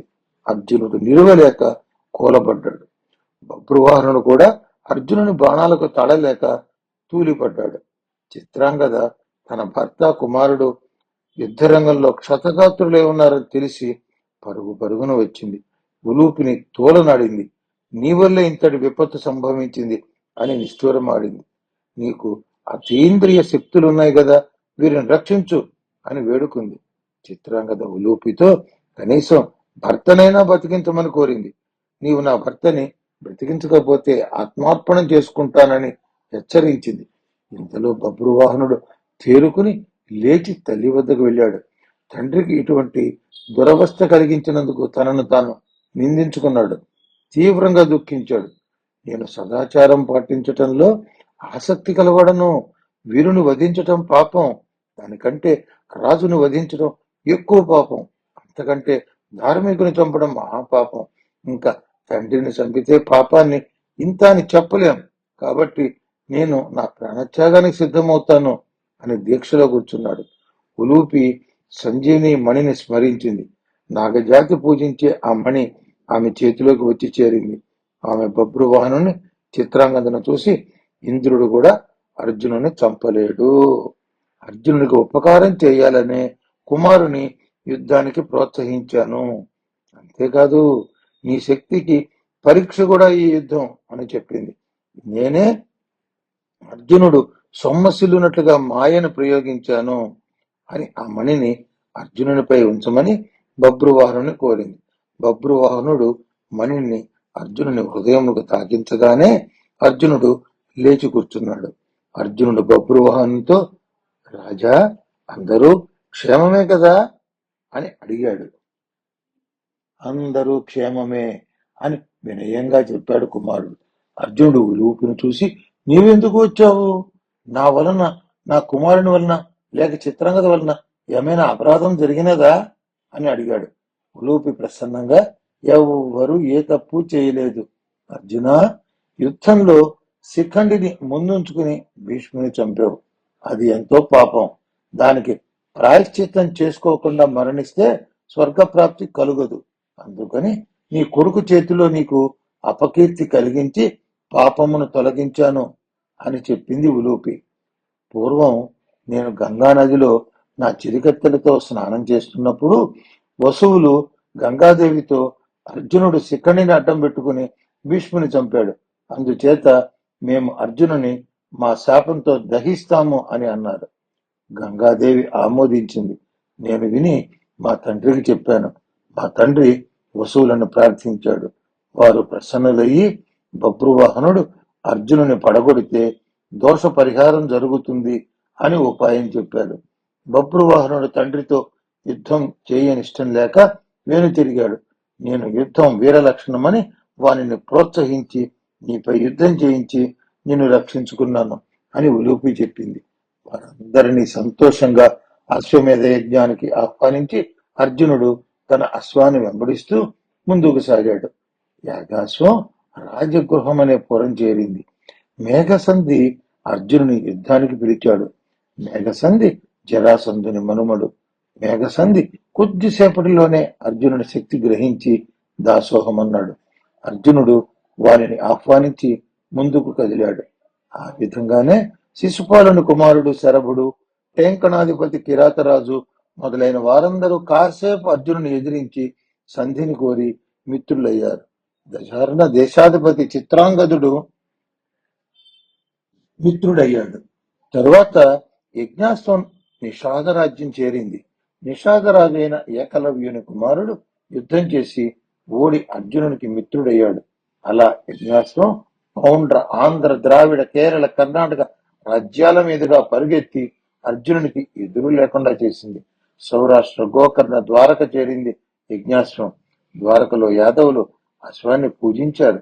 అలా గాంధార దేశం ప్రవేశించి శకుని కుమారునితో తలపడి వాని గర్వాన్ని అణచివేశాడు. వాని తల్లి కుమారుని క్షేమం కోరి అర్జునునితో మైత్రి కలిపింది. అశ్వం హస్తినాపురం చేరింది. బలరామకృష్ణులు, ధర్మరాజు, భీమ, నకుల, సహదేవులు పెద్దలందరూ అర్జునునికి ఘనస్వాగతం పలికారు. 215వ కథ అశ్వమేధ యాగం. వ్యాస మహర్షి ధర్మరాజును పిలిచి, ఈరోజు యజ్ఞాన్ని ప్రారంభించు. ఋత్విక్కులు శుభముహూర్తం అని చెప్పారు అని ఆదేశించాడు. నీ సోదరులను, అనేక రాజులను యుద్ధంలో సంహరించానన్న బాధ తొలగి నీ మనస్సు నిర్మలమవుతుందని వ్యాసుడు చెప్పాడు. దేశ దేశాల నుండి రాజులు వచ్చారు. చిత్రాంగద, ఉలూపి, బభ్రువాహనుడు వచ్చారు. వారిని కుంతి, ద్రౌపది, పాండవులు ఆదరించి స్వాగతించారు. బృహస్పతికి ధీటైన ఋత్విక్కులు యజ్ఞాన్ని శాస్త్రోక్తంగా వైభవంగా జరిపించారు. భీముడు యజ్ఞమునకు వచ్చిన వారందరికీ ఆప్యాయంగా వడ్డనలు చేయిస్తూ తృప్తిగా తినమని భోజన కార్యక్రమాన్ని పర్యవేక్షించాడు. ఆ యజ్ఞమునకు వచ్చిన ప్రతి ఒక్కరూ అనుష్ఠాన పరులే. నృత్యాలు, సంగీత కచేరీలు, హరికథలు మనోహరంగా సాగాయి. ఋత్విక్కులు బంగారు ఇటుకలతో యజ్ఞవేదిని నిర్మించారు. ఇటుకలను 4 వరుసలుగా పేర్చారు. 13 మూలల వైశాల్యంలో గ్రద్ద ఆకారంలో నిర్మించారు. యూప స్తంభములను ప్రతిష్ఠించారు. చండ్ర కర్రలతో 6, మారేడువి 6, మోదుగుతో 6, దేవదారువి 2, విరివి చెట్టువి 1, మొత్తం 21 యూప స్తంభములు. వీటిని బంగారు తొడుగులతో అలంకరించారు. ఆ యూప స్తంభములకు 300 పక్షులు, మత్స్యములు, జంతువులను కట్టి ఉంచారు. ప్రధాన యూప స్తంభానికి యజ్ఞాశ్వాన్ని బంధించారు. దాని చుట్టూ అనేక పశువులను నిలిపారు. ధర్మరాజు చేసిన అశ్వమేధ యాగం దక్షుని యజ్ఞము వలెనున్నదని పలువురు ప్రశంసించారు. వేద మంత్రాలతో భూత బలులు సమర్పించారు. వేద పండితులకు 1000 కోట్ల టంకాలు దక్షిణలిచ్చాడు. అశ్వమేధ యాగ నిబంధనకు అనుగుణంగా ధర్మరాజు తన భూమినంతటిని వ్యాసునికి దానమిచ్చాడు. వ్యాసుడు ఋత్విక్కులకు బంగారం శ్రేయస్కరం కాబట్టి భూమిని తీసుకుని బంగారం మాకు ఇవ్వమని చెప్పాడు. ధర్మరాజు వినయంగా విప్రులకు యజ్ఞ దక్షిణంగా ఇచ్చిన భూమిని తిరిగి తీసుకున్నట అధర్మం కదా, నేను వనవాసానికి వెళ్లి తపమాచరించుకుంటాను అన్నాడు. ధర్మరాజు సోదరులు ద్రౌపది కూడా ధర్మరాజు పలుకులను సమర్థించారు. అక్కడి పెద్దలందరూ పాండవులను ప్రశంసించారు. ఆకాశవాణి ప్రశంసించింది. వ్యాసుడు ధర్మరాజుతో, భూమిని పాలించవలసినది రాజులే, వారు కోరిన ధనమిచ్చి నీ భూమిని తీసుకొనటంలో దోషం లేదు అని నచ్చచెప్పాడు. శ్రీకృష్ణుడు ధర్మరాజుతో వ్యాస మహర్షి ఆదేశాన్ని పాటించమని చెప్పాడు. ధర్మరాజు కోటి కోట్లు టంకాలను భూమికి ధరగా వ్యాసునికి సమర్పించాడు. తిరిగి భూమిని తాను కొనుగోలు చేసినట్లుగా స్వీకరించాడు. వ్యాసుడు ఆ ధనరాశిని ఋత్విక్కులందరికీ పంచాడు. ధర్మరాజు యజ్ఞములకు వాడిన బంగారు వేదిని, ఇతర సామగ్రినంతా ఋత్విక్కులకు దానం చేశాడు. ధర్మరాజు యజ్ఞానికి విచ్చేసిన వారందరికీ అనేక కానుకలు ఇచ్చి సత్కరించి పంపాడు. వ్యాసుడు తన భాగంగా వచ్చిన బంగారాన్ని కుంతీదేవికి కానుకగా ఇచ్చాడు. ఆమె ఆ ధనాన్ని ధర్మ కార్యాలకు వినియోగించింది. బంధువులతో రాజులతో కూడి ధర్మరాజు, ద్రౌపది, భీమార్జున, నకుల, సహదేవులు అవబృత స్నానాలు చేశారు. వ్యాసుడు వారిని దీవించి వెళ్ళాడు. ధర్మరాజు దుశ్శల మనుమని సింధు రాజ్యానికి పట్టాభిషేకం జరిపాడు. ధర్మరాజు తాము గెలిచిన రాజ్యాలన్నిటినీ ఆయా రాజులకు తిరిగి ఇచ్చాడు. శ్రీకృష్ణుడు, బలరాముడు తమ పరివారములతో ద్వారకకు తిరిగి వెళ్ళారు. 216వ కథ. జమదగ్నికి ముంగిసగా శాపం. జమదగ్ని భక్తి శ్రద్ధలతో పితృకార్యం చేయాలని సంకల్పించాడు. క్రొత్త కుండలో గోక్షీరం తెచ్చి భద్రపరిచాడు. ఆయన చిత్తాన్ని పరీక్షించదలిచి క్రోధం భూత రూపంలో ప్రత్యక్షమైంది. జమదగ్ని పితృకార్యానికై ఉంచిన పాలకుండను తోసి పాలను నేలపాలు చేసింది. అయినా జమదగ్ని దానిపై కోపగించుకోలేదు. ఆ భూతం భృగువంశం వారికి కోపం ఎక్కువ అని నానుడు ఉన్నది. నీ కోపం పరీక్షించాలని వచ్చాను, నా అపరాధాన్ని మన్నించు అని వేడుకుంది. జమదగ్ని పరమ శాంతంగా, నీవు చేసిన తప్పు ఏముంది, ఎటువంటి విచారం లేకుండా వెళ్ళిరా అన్నాడు. క్రోధభూతం వెళ్ళింది. పితృదేవతలు జమదగ్నిపై కోపించి, పితృకార్యానికి భంగం వాటిల్లిన ఊరకున్నావు, ముంగిసుగా జీవించు అని శాపం పెట్టారు. జమదగ్ని వారికి సాష్టాంగ ప్రణామం చేశాడు. తపస్సు చేస్తున్న వారికి కోపం కూడదని ఆ క్రోధభూతాన్ని వదిలివేశాను. నన్ను అనుగ్రహించి శాప విమోచన చెప్పమని వేడుకున్నాడు. పితృదేవతలు ప్రసన్నులై, పండితులు మెచ్చిన గొప్ప ధర్మాన్ని తక్కువ చేసి చూపిస్తావో ఆనాడు నీకు శాప విమోచన జరుగుతుందని చెప్పారు. ధర్మరాజు అశ్వమేధ యాగం పరిసమాప్తి అయి దాన ధర్మాలు చేస్తున్న వేళ, పలువురు అశ్వమేధ యాగాన్ని ప్రశంసిస్తున్న వేళ ముంగిస వారి ముందుకు వచ్చింది. ఈ అశ్వమేధం సప్తుప్రస్తుని మహాధర్మానికి సరిరాదు అని అందరూ నివ్వెరపడేటట్లు పలికింది. వారు ఏ విధంగానో చెప్పమన్నారు. వారికి సప్తుప్రస్తుని కథ చెప్పింది. కురుక్షేత్రంలో సప్తుప్రస్తుడు అను ఒక వేద బ్రాహ్మణుడు ఉండేవాడు. పరిగ ఏరుకుని జీవనం సాగించేవాడు. వానికి భార్య, కుమారుడు, కోడలు తోడుగా ఉండేవారు. వానికి నిత్యం తపస్సే తప్ప వేరే పని లేదు. వర్షాలు కురవక క్షామం వచ్చింది. పొలములో రాలిన గింజలు కూడా దొరకలేదు. ఆ నలుగురు ప్రొద్దుటి నుండి సాయంత్రం వరకు పొలములలో వెతికి తెచ్చుకున్న ధాన్య పేల పిండిని తయారు చేసుకుని 4 భాగాలు చేసుకున్నారు. వారి ఇంటికి ఒకరోజు ఒక అతిథి వచ్చాడు. వారు నిండు మనస్సుతో అతిథిని స్వాగతించారు. సప్తుప్రస్తుడు తన భాగంగా వచ్చిన పేలపిండిని ఆ అతిథికి సమర్పించాడు. ఆ అతిథి ఆ పేలపిండిని తిన్నాడు. కానీ వాని ఆకలి తీరలేదు. సప్తుప్రస్తుని భార్య తన వంతు పేలపిండిని తెచ్చి సమర్పించింది. ఆ అతిథి అది ఆరగించినా తృప్తి పడలేదు. సప్తుప్రస్తుని కుమారుడు తన వంతు భాగాన్ని తెచ్చి తండ్రికి ఇచ్చాడు. తండ్రి సమర్పించాడు. అయినా అతిథి తృప్తి పడలేదు. కోడలు ముందుకు వచ్చి తన భాగంగా ఉంచుకున్న పేలపిండిని అతిథికి సమర్పించమని అందించింది. సప్తుప్రస్తుడు దానిని కూడా భక్తితో, ప్రీతితో అతిథి అందించాడు. అతిథి తృప్తి చెందాడు. ముఖం ప్రసన్నమైంది. ఓ గుణశ్రేష్ఠుడా, నేను యమధర్మరాజును. నీ వ్రతశీలతను మెచ్చాను. భక్తి శ్రద్ధలతో అతిథిని పూజించే నీ వినయ సంపదను కనులారా చూశాను. దేవతలు, యక్ష, గంధర్వ, సిద్ధులు అందరూ నీ త్యాగాన్ని కీర్తిస్తున్నారు అని చెప్పాడు. ఇంద్రుడు ఆ మునివరేణ్యునిపై పూలవాన కురిపించాడు. దేవతలు దుందుబులుగు మోగించారు. యమధర్మరాజు ఆ నలుగురిని సశరీరంగా స్వర్గానికి రమ్మనమని ఆహ్వానించాడు. ఆకలి ప్రజ్ఞను తేజస్సును నాశనం చేస్తుంది. ఆశ దయను హరిస్తుంది. భార్య కొడుకు అని చూడకుండా ఆశను జయించావు. బ్రహ్మదేవుడు నీవు నీ కుటుంబ సభ్యులతో తన దగ్గరకు తీసుకువెళ్లాలని నిర్ణయించాడు. నీకు త్వరలో విమానం పంపుతాను అని వారికి చెప్పాడు. గొప్ప గొప్ప దానాలు యజ్ఞాలు నిజమైన ప్రశంసకు తగినవి కావు. పరిశుద్ధంగా సంపాదించి దాచుకున్నదే ఉత్తమమైనది. అర్హత కలిగిన దానికి సరి అయిన సమయంలో దానం చేయటం గొప్ప సద్గుణం అని యమధర్మరాజు చెప్పాడు.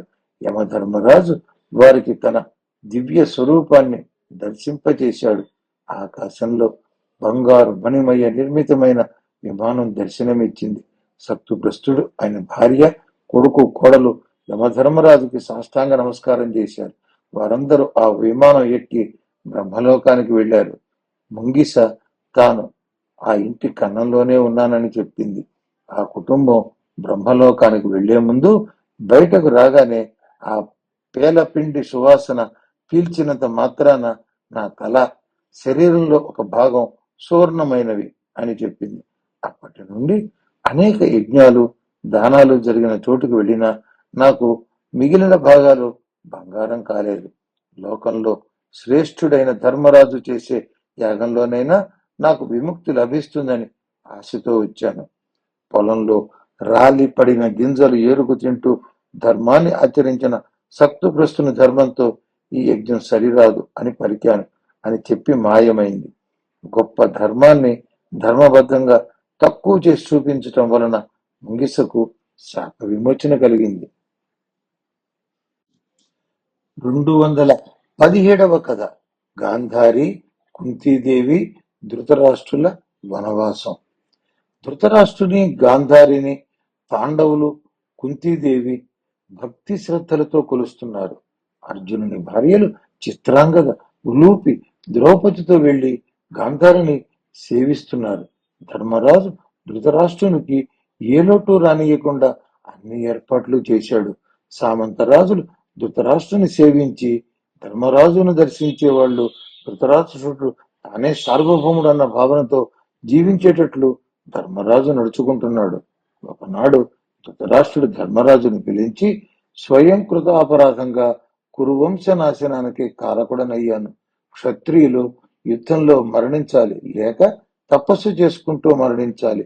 నా పుత్రులు యుద్ధం చేసి వీర మరణం పొందారు, స్వర్గలోకంలో సుఖంగా ఉన్నారు. మరి నేను వయోభారంతో అలసి ఉన్నాను. వనములకు వెళ్లి తపస్సు చేసుకుంటూ ఈ శరీరాన్ని త్యాగం చేయ సంకల్పించాను.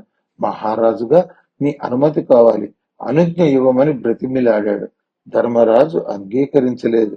నీవే మాకు పెద్ద దిక్కు, మమ్మల్ని వదిలి అన్యాయం చేయవద్దని ధర్మరాజు వేడుకున్నాడు. వ్యాస మహర్షి దర్శనమిచ్చాడు. ధృతరాష్ట్రునితో సంభాషించి వనములకు వెళ్ళటానికి అనుమతి ఇచ్చాడు. వ్యాసుడు ధర్మరాజుతో ధృతరాష్ట్రుని అభిమతం గౌరవించదగినది, అంగీకరించమని నచ్చచెప్పి ఒప్పించాడు. వ్యాసునితో ధర్మరాజు, మీరు అనుమతించారు, నేను సమ్మతించాను. వారు యథేచ్ఛగా వనవాసమునకు బయలుదేరవచ్చునని చెప్పాడు. ధృతరాష్ట్రుడు ధర్మరాజుని ఏకాంతముగా పిలిచి, భీష్ముడు, శ్రీకృష్ణుడు, విదురుడు నీకు రాజనీతిని చక్కగా బోధించారు. అయినా నీ మీద నాకు అధిక ప్రేమ ఉండటం చేత నా బాధ్యతగా 7 అంగాలుగా ఉన్న రాజ్యాన్ని ధర్మబద్ధంగా నడపటం కోసం నే పాటించిన రాజనీతిని బోధిస్తానని చెప్పాడు. రాజ్యము నడుపటలో మెళకువలు అన్ని చక్కగా విపులంగా ధర్మరాజుకు బోధించాడు. ధర్మరాజు నగరంలోని పెద్దలను పిలిపించి ధృతరాష్ట్రుని అభిమతాన్ని వెల్లడించాడు.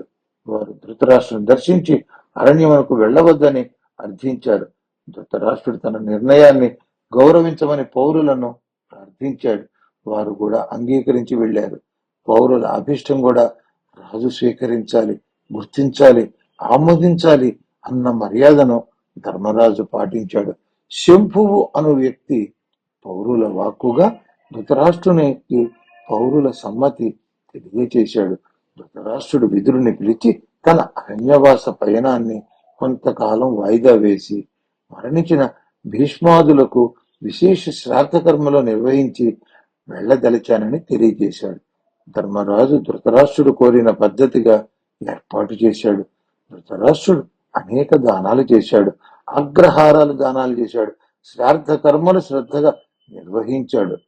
మార్గశిర శుద్ధ పాడ్యమి నాడు ధృతరాష్ట్రుడు వనవాసమునకు బయలుదేరే ముందు ఉదవసేయం అను యజ్ఞం నిర్వహించాడు.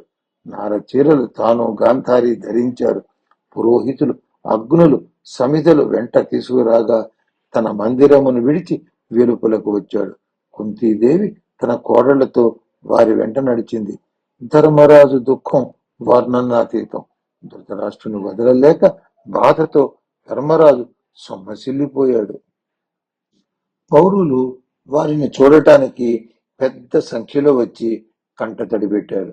హస్తినాపురం దాటగానే ధృతరాష్ట్రుడు తన వెంట వస్తున్న కుటుంబ సభ్యులను పౌలులను ఇక మరలి పొమ్మనమని ఆదేశించాడు. కుంతీదేవి తాను గాంధారి ధృతరాష్ట్రులను అత్తమామలుగా భావించి సేవించుకుంటానని వారితో కూడి తపస్సు చేసుకుంటూ శేష జీవితం గడుపుతానని తన కుమారులకు చెప్పింది. ఆమె ధర్మరాజుతో సహదేవుని అధిక ప్రేమతో ఆదరిస్తూ ఉండమని చెప్పింది. కర్ణుని విషయం గోప్యంగా ఉంచి ఘోర తప్పిదం చేశాను. ఆ దోషం పరిహరించబడే విధంగా గొప్ప గొప్ప దానాలు చేయమని ధర్మరాజును కుంతి కోరింది. కుంతీదేవి కర్ణుని యందు భక్తితో ఉండమని కుమారులను కోరింది. ద్రౌపదిని ఆదరంగా చూచుకోమని అప్పగింతలు చేసింది. ధర్మరాజు కుంతీదేవిని ఎంతగానో ప్రార్థించాడు, విలపించాడు. భీమ, అర్జున, నకుల, సహదేవులు ఆమె పాదాలు పట్టుకుని విలువలేదు. వారందరూ ఆమెను అనుసరించారు. ఆమె వారిని అనునయించి ఒప్పించింది. వారందరూ కుంతీదేవికి ప్రదక్షిణ నమస్కారాలు చేశారు. కుంతీదేవిని ధృతరాష్ట్ర గాంధారీ దేవులకు అప్పగించి భారంగా వారిని వదిలి వెళ్లారు. ధృతరాష్ట్రుడు గాంధారి కుంతీదేవులతో పురోహితులు వెంట రాగా గంగానదీ తీరం చేరాడు. ఆ రాత్రి అక్కడ విశ్రాంతి తీసుకున్నారు. తెల్లవారి గంగను దాటి కురుక్షేత్రంలో ప్రవేశించారు. కేకయ వంశంలో గొప్ప తపస్వి శతయూపుడు అను రాజర్షి వచ్చి వారికి స్వాగతం చెప్పాడు. తన ఆశ్రమ ప్రాంతంలోనే వారికి కూడా పర్ణశాలలో ఏర్పాటు చేశాడు. ధృతరాష్ట్రుడు గాంధారి కుంతీదేవిలు తమ పర్ణశాలలో ఉంటూ తపస్సు చేసుకుంటూ వనవాసం ఆరంభించారు. 218వ కథ. విదురుడు ధర్మరాజులో ఐక్యం. ధర్మరాజు ధృతరాష్ట్రుని, గాంధారిని, తమ తల్లి కుంతీదేవిని దర్శించాలని అరణ్యానికి బయలుదేరాడు. ఆయన వెంట తన తమ్ములు, అంతఃపుర కాంతలు, పరివారము కదిలి వెళ్లారు. శతయూపుని ఆశ్రమం చేరి తమ తండ్రి ధృతరాష్ట్రుని దర్శించాలని వారి ఆశ్రమం ఎక్కడా అని విచారించాడు. ధృతరాష్ట్రుడు యమునా నది వద్ద ఉన్నాడు అని చెప్పగా వెళ్లి వారందరూ ధృతరాష్ట్రుని, గాంధారిని, కుంతీదేవిని దర్శించి ప్రణమిల్లారు. అక్కడి ఆశ్రమాలలో ఉన్న మునులు పాండవులను దర్శించడానికి వచ్చి పరామర్శించారు. ధర్మరాజు పరిపాలన విశేషాలను, పాలనలో తీసుకుంటున్న జాగ్రత్తల గురించి ధృతరాష్ట్రుడు ధర్మరాజుని అంశాల వారీగా అడిగి తెలుసుకున్నాడు. తాను తపస్సు చేసుకునే శక్తి కలిగి ఉన్నానని, గాంధారి కుంతీదేవిలు తమ తపస్సు శ్రద్ధగా చేసుకుంటున్నారని, సంజయుడు వారిని కంటికి రెప్పవలే కాపాడుతున్నాడని ధృతరాష్ట్రుడు ధర్మరాజుకు ఆనందం, తృప్తి కలిగే విధంగా పలికాడు. విదురుడు తమను విడిచి ఎక్కడికో వెళ్లిపోతూ ఉంటాడని, గాలి నీరును మాత్రమే సేవిస్తూ యోగియై సంచరిస్తున్నాడని చూచిన మునులు చెబుతుంటారని ధృతరాష్ట్రుడు చెప్పాడు.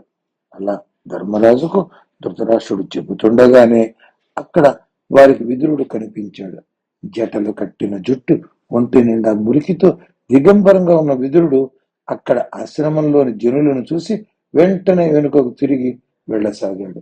ధర్మరాజు అక్కడి వారందరినీ వెంట రావద్దని తాను ఒక్కడు విదురుని వెంబడిస్తూ వెళ్ళాడు.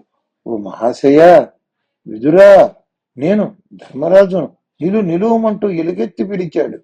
విదురుడు వేగంగా వెళ్లి ఒక చెట్టు నీడన నిలిచాడు. కనులు మూసుకుని ధ్యానంలో ఉన్నాడు. ధర్మరాజు పరిగెడుతూ వెళ్లి విదురుని చేరాడు. నేను ధర్మరాజును యతీంద్ర, నన్ను చూడు, నాతో మాట్లాడు అని వేడుకున్నాడు. విదురుడు కన్నులు తెరిచాడు. ధర్మరాజును తదేకంగా చూస్తూ తన ఇంద్రియాలను ధర్మరాజు ఇంద్రియాలలో ఐక్యం చేశాడు. జ్యోతి స్వరూపంతో ధర్మరాజు శరీరంలోకి ఐక్యమైనాడు. ధర్మరాజు శరీర కాంతి అధికమైంది. తన శక్తి పెరిగినట్లు ధర్మరాజు గ్రహించాడు. తన జ్ఞానశక్తి పెరిగిందని తెలుసుకున్నాడు. విదురుని పార్థివ శరీరం యోగ నిద్రలో విదురుడు ఉన్నట్లే భాషించింది. ధర్మరాజు విదురునికి అంత్యక్రియలు చేయ సంకల్పించాడు. ఆకాశవాణి ధర్మరాజును వారించింది. ధర్మరాజా, యతీంద్రుని శరీరానికి అగ్ని సంస్కారం చేయతగదు అని సూచించింది. ధర్మరాజు తన ప్రయత్నాన్ని విరమించుకుని ధృతరాష్ట్రుని ఆశ్రమాన్ని చేరుకున్నాడు. ధృతరాష్ట్రునికి తన తల్లులకు తమ్ములకు అంతఃపుర కాంతలకు విదురుడు తనలో ఐక్యమైనాడని, ఆయన విడిచిన శరీరమును విడిచి వచ్చానని, అగ్ని సంస్కారం చేయరాదని ఆకాశవాణి హెచ్చరించిందని తానందరికీ తెలియజేశాడు. వారందరూ ఆశ్చర్యపడ్డారు, చింతించారు. ధృతరాష్ట్రుడు అందించిన ఫలములు స్వీకరించి ఆ రాత్రి వారందరూ విశ్రమించారు. ధర్మరాజు తన కుటుంబ సభ్యులతో పరివారంతో 1 మాసం ధృతరాష్ట్రుని సేవిస్తూ ఆ ఆశ్రమంలోనే నివసించాడు. 219వ కథ. వ్యాస మహిమ. ధృతరాష్ట్రుని ఆయన కుటుంబ సభ్యులను పరామర్శించటానికి వ్యాస మహర్షి ఇచ్చేశాడు. వ్యాసుడు పలకరింపులు అయ్యాక విదుర జన్మ రహస్యం వారందరికీ చెప్పాడు. మాండవ్య మహర్షి యమధర్మరాజుపై ఆగ్రహించి భూలోకములో దాసిదానికి జన్మించమని శపించటం వలన యమధర్మరాజు విదురుడిగా పుట్టాడు. మన ధర్మరాజు కూడా ఆ ధర్మదేవత ప్రతిరూపమే. కాబట్టి విదురుడు యోగ మార్గంలో ధర్మరాజులో ఐక్యమయ్యాడు అని చెప్పాడు. సాక్షాత్తు ఆ యమధర్మరాజే ధర్మరాజు రూపంలో నిన్ను సేవిస్తున్నాడు, ఏమి నీ భాగ్యం అని అభినందించాడు. ధృతరాష్ట్రుడు ఆ విషయం నాకు తెలుసు, అందువలననే ధర్మరాజుని అభిమానిస్తాను, మనస్సులో గౌరవిస్తాను. మునీంద్ర, నాకు దోషరహితమైన పరిపూర్ణ జ్ఞానాన్ని అనుగ్రహించు అని వేడుకున్నాడు. యుద్ధంలో మరణించిన తన పుత్రులు, బంధువులు, మిత్రులు ఏ లోకాల్లో ఉన్నారో చూపించమని ఆ వృద్ధ దంపతులు వ్యాసుని ప్రార్థించారు. కుంతిదేవి కర్ణుని చూడాలని అభిలషించింది. వ్యాసుడు ధృతరాష్ట్ర గాంధారి దంపతులకు, కుంతీదేవికి, ద్రౌపది, సుభద్ర, ఉత్తర ఇతర భరతవంశ స్త్రీలకు సర్వులకు తమ భర్తలు, పుత్రులు, మనుములు వారిని చూసి బాధను తొలగించుకునే ఒక మహాభాగ్యమును అనుగ్రహించాడు. గాంధారీదేవి, భారత యుద్ధం జరగవలసి ఉన్నందువల్ల దేవతలు మానవులుగా పుట్టారు. నీ భర్త ధృతరాష్ట్రుడు ఒక గంధర్వరాజు. ఆ గంధర్వరాజు పేరు కూడా ధృతరాష్ట్రుడే. మరుత్తులనే దేవతల అంశతో పాండురాజు పుట్టాడు. సరే, ఇంతకు ముందు చెప్పాను కదా, యమధర్మరాజు ధర్మరాజుగా పుట్టాడు. వాయుదేవుడు భీమునిగా పుట్టాడు. నరుడు అనే ముని అర్జునుడుగా, నారాయణుడుగా శ్రీకృష్ణుడు, అశ్విని దేవతలు నకుల సహదేవులుగా, ద్వాపరుడు శకునిగా, కలిపురుషుడు దుర్యోధనునిగా, రాక్షసులు దుశ్శాసనాదులుగా, సూర్యుడు కర్ణుడిగా, చంద్రుడు అభిమన్యునిగా పుట్టారని తెలుసుకో అని చెప్పాడు. అగ్నిదేవుడు ద్రౌపదికి తమ్మునిగా దృష్టద్యుమ్నుడు అయి పుట్టాడు. వాయుదేవుని అంశ శిఖండి బృహస్పతి ద్రోణునిగా పుట్టాడు. అష్టమ వసువే భీష్ముడు అశ్వత్థామృద్రాంశతో జన్మించాడు. ఇంకా ఎందరో దేవాసుర అంశాలతో జన్మించారు అని చెప్పి వారందరిని వ్యాసుడు గంగా నదీ తీరానికి తీసుకువెళ్ళాడు. వారి వెంట ఆశ్చర్యానందాలతో అక్కడి మునులు అందరూ వ్యాసుని వెంట గంగా నదికి చేరుకున్నారు. వ్యాస మహర్షి గంగా తీరంలో భారత యుద్ధంలో మరణించిన వారిని వచ్చి దర్శనమయ్యమని పిలిచాడు. గంగా నదిలో భారీ విస్ఫోటం జరిగింది.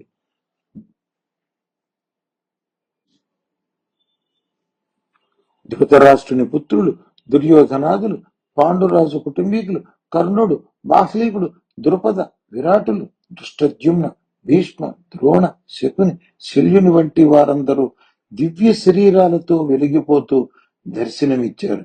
దేవతలు ధరించే దివ్య వస్త్రాలు, పూలమాలలు, అలంకారాలతో తమ పరివారాలతో వచ్చి తమ వారికి ఆనందం కలిగించారు.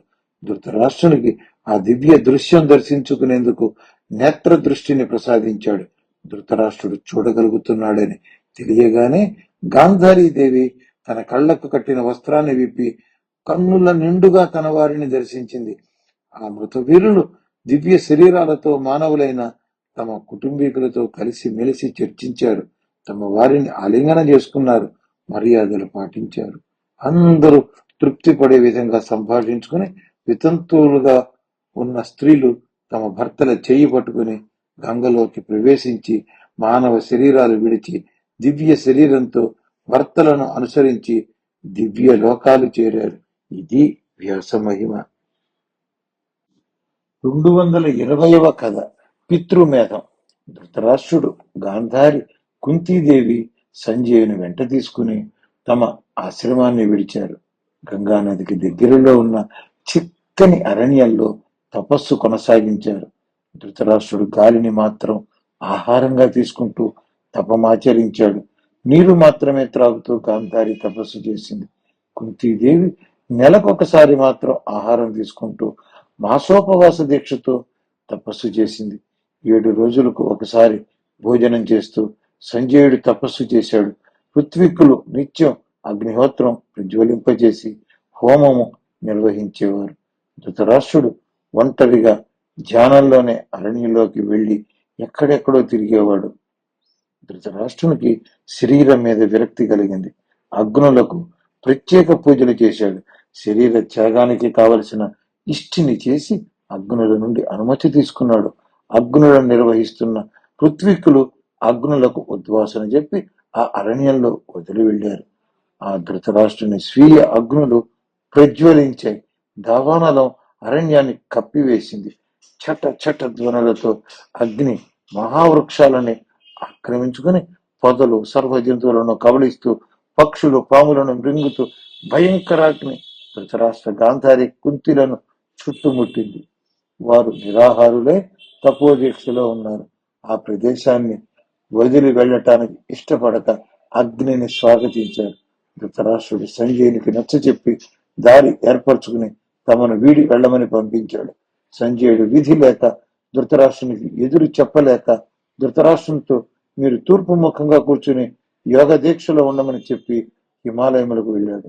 ధృతరాష్ట్రుడు, గాంధారి, కుంతి తూర్పు ముఖంగా కూర్చుని యోగ మార్గంలో ఆత్మను పరమాత్మకు అనుసంధానం చేశారు. అగ్ని ఆ ముగ్గురిని తనలో ఐక్యం చేసుకుంది. దివ్య శరీరాలతో వారు పుణ్యలోకాలకు వెళ్లిపోయారు. నారద మహర్షి ఆ అరణ్యం మీదుగా వస్తూ ధృతరాష్ట్ర గాంధారి కుంతిలు అగ్నికి ఆహుతి అయిన ప్రదేశం చూశాడు. వారి అస్థికలను చూశాడు. వెంటనే ధర్మరాజును దర్శించటానికి హస్తినాపురం వచ్చాడు. పాండవులకు ధృతరాష్ట్ర గాంధారి కుంతీదేవిల మరణ వార్తను అందించాడు. ధర్మరాజు తీవ్రంగా రోధించాడు. భీమార్జున నకుల సహదేవుల దుఃఖానికి అంతే లేదు. హస్తిన శోక సముద్రమైంది. ఇంతమంది ఉండి ఆ కురురాజు దీనుడై అడవులలో దహించబడటం ఏమిటి? ఆయన అనుసరించవలసిన భార్య గాంధారి ఆయన వెంట వెళ్లిపోవటం సముచితం. కాని తన కడుపున నేను భీమార్జునులు పుట్టి రాజ్యం ఏలుతున్నప్పుడు వైభవాన్ని చూసి ఆనందించకుండా, భోగాలు అనుభవించకుండా మా అమ్మ కుంతీదేవి అలా మమ్మ వీడి వెళ్ళటమేమిటి అని ధర్మరాజు నారదుని ముందు విలపించాడు. ఖాండవ దహనంలో అర్జునుని సహాయం పొందిన అగ్ని మా యందు దయలేని వాడయ్యాడు అని ధర్మరాజు నిందించాడు.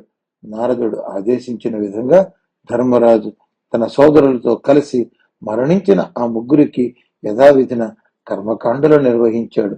వారి అస్థికలు తెప్పించి గంగాజలంలో నిమజ్జనం చేశారు. పితృదేవతల తృప్తి కోసం బంగారం, వెండి, రత్నాలు, ఏనుగులు, అశ్వాలు, కన్యలు, భూమి, గృహములు విరివిగా దానం చేశారు. పర్వతాల అంత అన్నం మీద నదుల వలె పారినంతగా నెయ్యి పోసి అన్నదానం చేశారు. ముల్లోకాలు మరిచిపోలేనంత వైభవంగా, శ్రద్ధగా, భక్తితో ఆ పితృమేధం ధర్మరాజు తమ్ములు నిర్వహించారు. 221వ కథ యదుకులంలో ముసలం. శ్రీకృష్ణ బలరాముల నిర్యాణం. కణ్వ మహర్షి, నారద మహర్షి, విశ్వామిత్ర మహర్షి తమ శిష్యులతో శ్రీకృష్ణుని దర్శనార్థం ద్వారకకు వచ్చారు. ద్వారకలో కొందరు యువకులు శ్రీకృష్ణుని కుమారుడైన సాంబునికి స్త్రీ అలంకరణ చేసి బభ్రుడు అను వాని భార్య అని ఆ మహర్షులకు చూపించారు. వారిరువురికి సంతానం కలుగుతుందా అని అడిగారు. మహర్షులకు సాంబుడు స్త్రీ కాదని తెలిసింది. ఆగ్రహంతో ఈ సాంబునికి ఒక ముసలం అంటే రోకలి పుడుతుంది అని శపించారు. బలరామకృష్ణులు తప్ప మిగిలిన యాదవులు అందరూ ఆ ముసలమునుకున్న అద్భుత శక్తి చేత మరణిస్తారు. బలరాముడు యోగ మార్గంలో శరీర త్యాగం చేసి సముద్రంలో కలిసిపోతాడు. శ్రీకృష్ణుడు నేలపై పడుకుని ఉండగా జర అను రాక్షసి ఆక్రమించి వేస్తుంది అని మహర్షులు శపించి శ్రీకృష్ణుని దర్శించడానికి ఇష్టపడక వెనుదిరిగి వెళ్లారు. శ్రీకృష్ణునికి ఆ శాపం గురించి తెలిసింది. ఇది విధి అని అంగీకరించాడు. సాంబునికి కడుపులో నుంచి భయంకరమైన రోకలి పుట్టింది. బంధువులకు ఆశ్చర్యం కలిగి వసుదేవునికి చెప్పారు. ఆయన భయంతో ఆ రోకలిని పొడి చేసి సముద్రంలో కలపమన్నాడు. బంధువులు ఆ రోకలిని పొడి పొడి చేసి సముద్రంలో కలిపారు. గాంధారీదేవి శ్రీకృష్ణునికి 35 సంవత్సరాల తరువాత ఎదుకులమంతా నశిస్తుంది అని శాపమిచ్చింది. ఆనాటికి 35 సంవత్సరాలు పూర్తి అయి 36వ సంవత్సరం ప్రారంభమైంది. ద్వారకలో ఉత్పాతములు పొడసూపుతున్నాయి. రాత్రి వేళ్లలో చిలుకలు గుడ్లగూపల వలె కూస్తున్నాయి. పగటిపూట మేకలు నక్కల వలె కూస్తున్నాయి. ముంగిసలకు ఎలుకలు పుడుతున్నాయి. కుక్కలు పిల్లులను కంటున్నాయి. పుణ్యాత్ములైన యాదవులందరూ పాపకార్యాలు చేస్తున్నారు. హోమాలలో అగ్ని అనేక రంగులతో ప్రజ్వలిస్తోంది. జ్వాలలు అప్రదక్షిణంగా దుర్వాసనతో ఎగసిపడుతున్నాయి. శ్రీకృష్ణుడు యాదవ కుల క్షయం జరుగుతోందని గ్రహించాడు. అది ఒక పుణ్య ప్రదేశమైతే బాగుంటుందని తలచాడు. ద్వారకావాసులందరూ జాతర జరుపుకోమని ప్రకటింపచేశాడు. ఆ రాత్రి నల్లని ఆకారం గల ఒక స్త్రీ అందరి ఇళ్లలోకి చొరబడి స్త్రీలను ఈడ్చుకుపోయింది. రాక్షసులు యాదవుల శస్త్రాస్త్రములు ఎత్తుకుని పోయారు. శ్రీకృష్ణుని చక్రం గగనంలోకి ఎగిరి వెళ్ళింది. దాని వెంటే గరుడ ధ్వజం, బలరాముని తాళధ్వజం ఎగిరి వెళ్ళాయి. శ్రీకృష్ణుని రథం సుగ్రీవం, శైబ్యం, పలాహకం, మేఘపుష్పకం అనే అశ్వాలతో కూడి స్వర్గానికి వెళ్ళిపోయింది. దేవతలు తీర్థయాత్రకు బయలుదేరమని పలికారు. అయినా యాదవులు చెలించలేదు. మంచి పిండి వంటలు చేసుకున్నారు. మంచి ఆహార పదార్థాలు చేసుకున్నారు. సముద్రం దగ్గరికి జాతరకు తరలి వెళ్లారు. శ్రీకృష్ణుడు వేరే రథమునెక్కాడు. బలరాముడు కాలినడకనే వెళ్ళాడు. శ్రీకృష్ణుని మంత్రి పురోహితుడు అయిన ఉద్ధవుడు తాను తపస్సు చేయదలిచి వనమునకు వెళ్ళటానికి శ్రీకృష్ణుని అనుమతి పొంది వెళ్ళాడు. బలరాముడు తాను తపస్సుకు వెళతానని చెప్పి వెళ్ళాడు. ఉద్ధవుని సాగనంపి బలరాముడు ఒక వృక్షం కింద ధ్యానంలో కూర్చున్నాడు. యాదవులు పవిత్రంగా చేసిన వంటకాలను వారి స్త్రీలు అభ్యంతర పెడుతున్నా వినకుండా కోతులకు పంచారు. సముద్రానికి పూజలు చేశారు. తాము తెచ్చుకున్న వంటకాలను సముద్రునికి నివేదన చేశారు. మధు పానీయములను విపరీతంగా సేవించారు. యాదవులలో ఉన్న వృష్ణి, భోజ, అంధక వంశాల వీరులంతా మద్యం మైకల్లో పడి ఒకరినొకరు తోలనాడుకున్నారు. సాత్యకి కృతవర్మను నిద్రిస్తున్న వారిని సంహరించాడని, అది అధర్మమని కించపరిచాడు. కృతవర్మ సాత్యకిని, నీవు శాంతుడైన సోమదత్తుని తల నరకలేదా అంటూ దుయ్యబట్టాడు. ప్రద్యుమ్నుడు సాత్యకిని బలపరిచాడు. కృతవర్మ తమ్ముడు శతధ్వనుడు సమంతకమణి కోసం సత్రాజిత్తును చంపినాడని సాత్యకితో అన్నాడు. ఆ మాట విని సత్యభామ దుఃఖంతో శ్రీకృష్ణునికి వచ్చింది. శ్రీకృష్ణుడు సత్యభామలకు ఆనందం కలుగజేయాలని సాత్యకి కృతవర్మ తలను తెగ నరికాడు. రోకలి అమోఘ శక్తి సాత్యకి ఖడ్గానికి వచ్చి చేరింది. సాత్యకి భోజవంశంపై దూకి సంహరించటం ప్రారంభించాడు. ఆయనకు వంత పాడటానికి మద్దతుగా విష్ణువంశీయులు భోజులపై దాడి చేశారు. శ్రీకృష్ణుడు అంతా చూస్తున్నాడు. ఎవ్వరిని నిలువరించే ప్రయత్నం చేయలేదు. వారందరికీ అక్కడ ఉన్న తుంగను రోకలి మహాశక్తిగా ఆవహించింది. తుంగను పీకి దానిని రోకళ్లుగా కలుస్తూ భీకరంగా కొట్టుకుని చనిపోయారు. భోజులు, అంధకులు, అధికులు అగుట చేత కృష్ణు వంశం పూర్తిగా నశించింది. భోజులు, అంధకులు అనిరుద్ధుని, ప్రద్యుమ్ని, సాత్వికిని, సాంబుని, గదుని కూడా సంహరించారు. శ్రీకృష్ణునికి ఆగ్రహం పెలుబుకింది. తాను కూడా తుంగను తీసుకుని మిగిలిన యాదవులను చంపివేశాడు. యాదవులలో ఏ ఒక్కరూ మిగిలలేదు. వారిలో బబ్రుడు, దారుకుడు మాత్రం మిగిలారు. శ్రీకృష్ణుడు బొబ్బురుడు, దారుకుడు వెంటరాగా బలరాముని వెతుకుటకు వెళ్ళాడు. బలరాముని చూశాడు. దారుకుని పిలిచి హస్తినకు వెళ్లి యాదవులంతా నశించారని అర్జునుని వెంటబెట్టుకుని రమ్మనమన్నాడు. దారుకుడు వేగంగా రథం మీద హస్తినకు వెళ్ళాడు. శ్రీకృష్ణుడు బొబ్బురునితో స్త్రీలందరినీ త్వరగా తీసుకువెళ్ళు, ద్వారకకు చేర్చమని ఆదేశించాడు. బొబ్బురుడు బయలుదేరాడు. కట్టిరాతకుడు ఒక తుంగను విసిరి బొబ్బురుని చంపాడు. బబ్రుడు చనిపోవటం శ్రీకృష్ణుడు చూసి తానే స్త్రీలందరినీ ద్వారకకు చేర్చాడు. శ్రీకృష్ణుడు వసుదేవునికి స్త్రీల బాధ్యతను అప్పగించాడు. అర్జునుడు త్వరలో వచ్చి మీకు సహాయపడతాడు అని చెప్పాడు.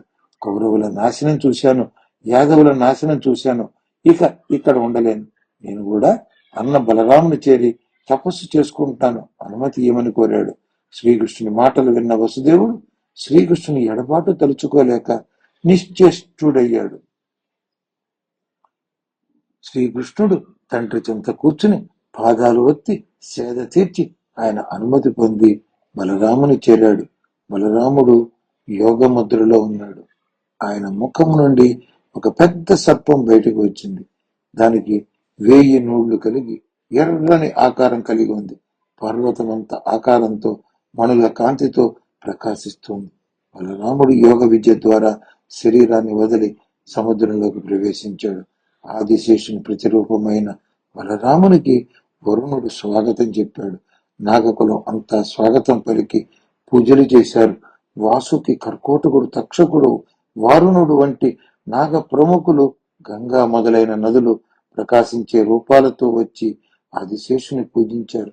శ్రీకృష్ణునికి తెలిసేటట్లుగానే ఆదిశేషుడు తన మూర్తి అయిన బలరాముని తనలో ఐక్యం చేసుకున్నాడు. బలరాముడు వెళ్లిన తరువాత శ్రీకృష్ణుడు అక్కడక్కడ తిరిగాడు. తాను శరీరాన్ని విడిచిపెట్టవలసిన సమయం ఆసన్నమైనదని గ్రహించాడు. విష్ణుమూర్తి క్షీరసాగరంలో శయనించే రీతిలో తాను నేలపై శయనించాడు. అప్పుడే జర అను రాక్షసి నేలను తన్నుకుంటూ ఆ అడవిలోకి వచ్చింది. అక్కడ ఉన్న వేటగానిని ఆవహించింది. శ్రీకృష్ణుని దేహం జింకబలే వేటగానికి కనపడినట్లు మాయను సృష్టించింది. వేటగాడు బాణాన్ని సంధించి శ్రీకృష్ణుని పాదంలోకి వదిలాడు. ఆ బాణం శ్రీకృష్ణుని పాదం చీల్చి పైకి వచ్చింది. వేటగాడు జింకను పొందాలని వచ్చి చూసి ఎవరో మహాపురుషుడు అని గ్రహించి విలపించి ఆయన పాదాలపై వ్రాలాడు. శ్రీకృష్ణుడు వానిని ఓదార్చాడు. శ్రీకృష్ణుడు శరీరాన్ని విడిచి స్వర్గములో అడుగుపెట్టాడు. మహర్షులు, సిద్ధులు, రుద్రులు, వసువులు, మరుత్తులు, విశ్వేదేవతలు దేవేంద్రుడు ఎదురు వచ్చి స్వాగతం పలికారు. దేవేంద్రుడు, ఓ ఆదిపురుష, ధర్మరక్షణకై భూలోకంలో పుట్టి భరతవంశాన్ని ప్రక్షాళన చేశావు. నీ స్థానాన్ని నీవు స్వీకరించి మమ్మలను అనుగ్రహించమని ప్రార్థించాడు. 222వ కథ. ద్వారక సముద్రంలో మునుగుట. ధర్మరాజు రాజ్యపాలనలో 35 సంవత్సరాలు పూర్తి అయి 36వ సంవత్సరం మొదలైంది. అనుకోని విధంగా రాజ్యంలో పెనుగాలులు వీచాయి. భయంకర ఉత్పాతములు పుట్టాయి. ఇసుక వర్షించింది. మేఘములు కనపడకుండా పిడుగులు రాలాయి, ఉల్కలు రాలాయి. నిత్యము ఏదో ఒక అపశృతి గోచరిస్తోంది. శ్రీకృష్ణుడు రథసారథి దారకుడు వచ్చి ధర్మరాజును కలిసి యాదవులంతా మరణించారని, బలరామ శ్రీకృష్ణులు వనవాసం చేస్తున్నారని చెప్పాడు. యాదవ స్త్రీల రక్షణకై అర్జునుని ద్వారకకు తీసుకురమ్మనమని శ్రీకృష్ణుడు పంపగా వచ్చానని చెప్పాడు. అర్జునుడు ధర్మరాజు అనుమతి తీసుకుని వెనువెంటనే దారుకునితో ద్వారకకు చేరుకున్నాడు. ద్వారకలో శ్రీకృష్ణుడు లేకపోవటంతో నగరం కళతప్పినట్లుంది. దీన వదనాలతో శ్రీకృష్ణుని 16,000 భార్యలు అర్జునుడికి స్వాగతం చెప్పారు. వారిని చూసి అర్జునుడు నిస్సత్తుగా కొలబడ్డాడు.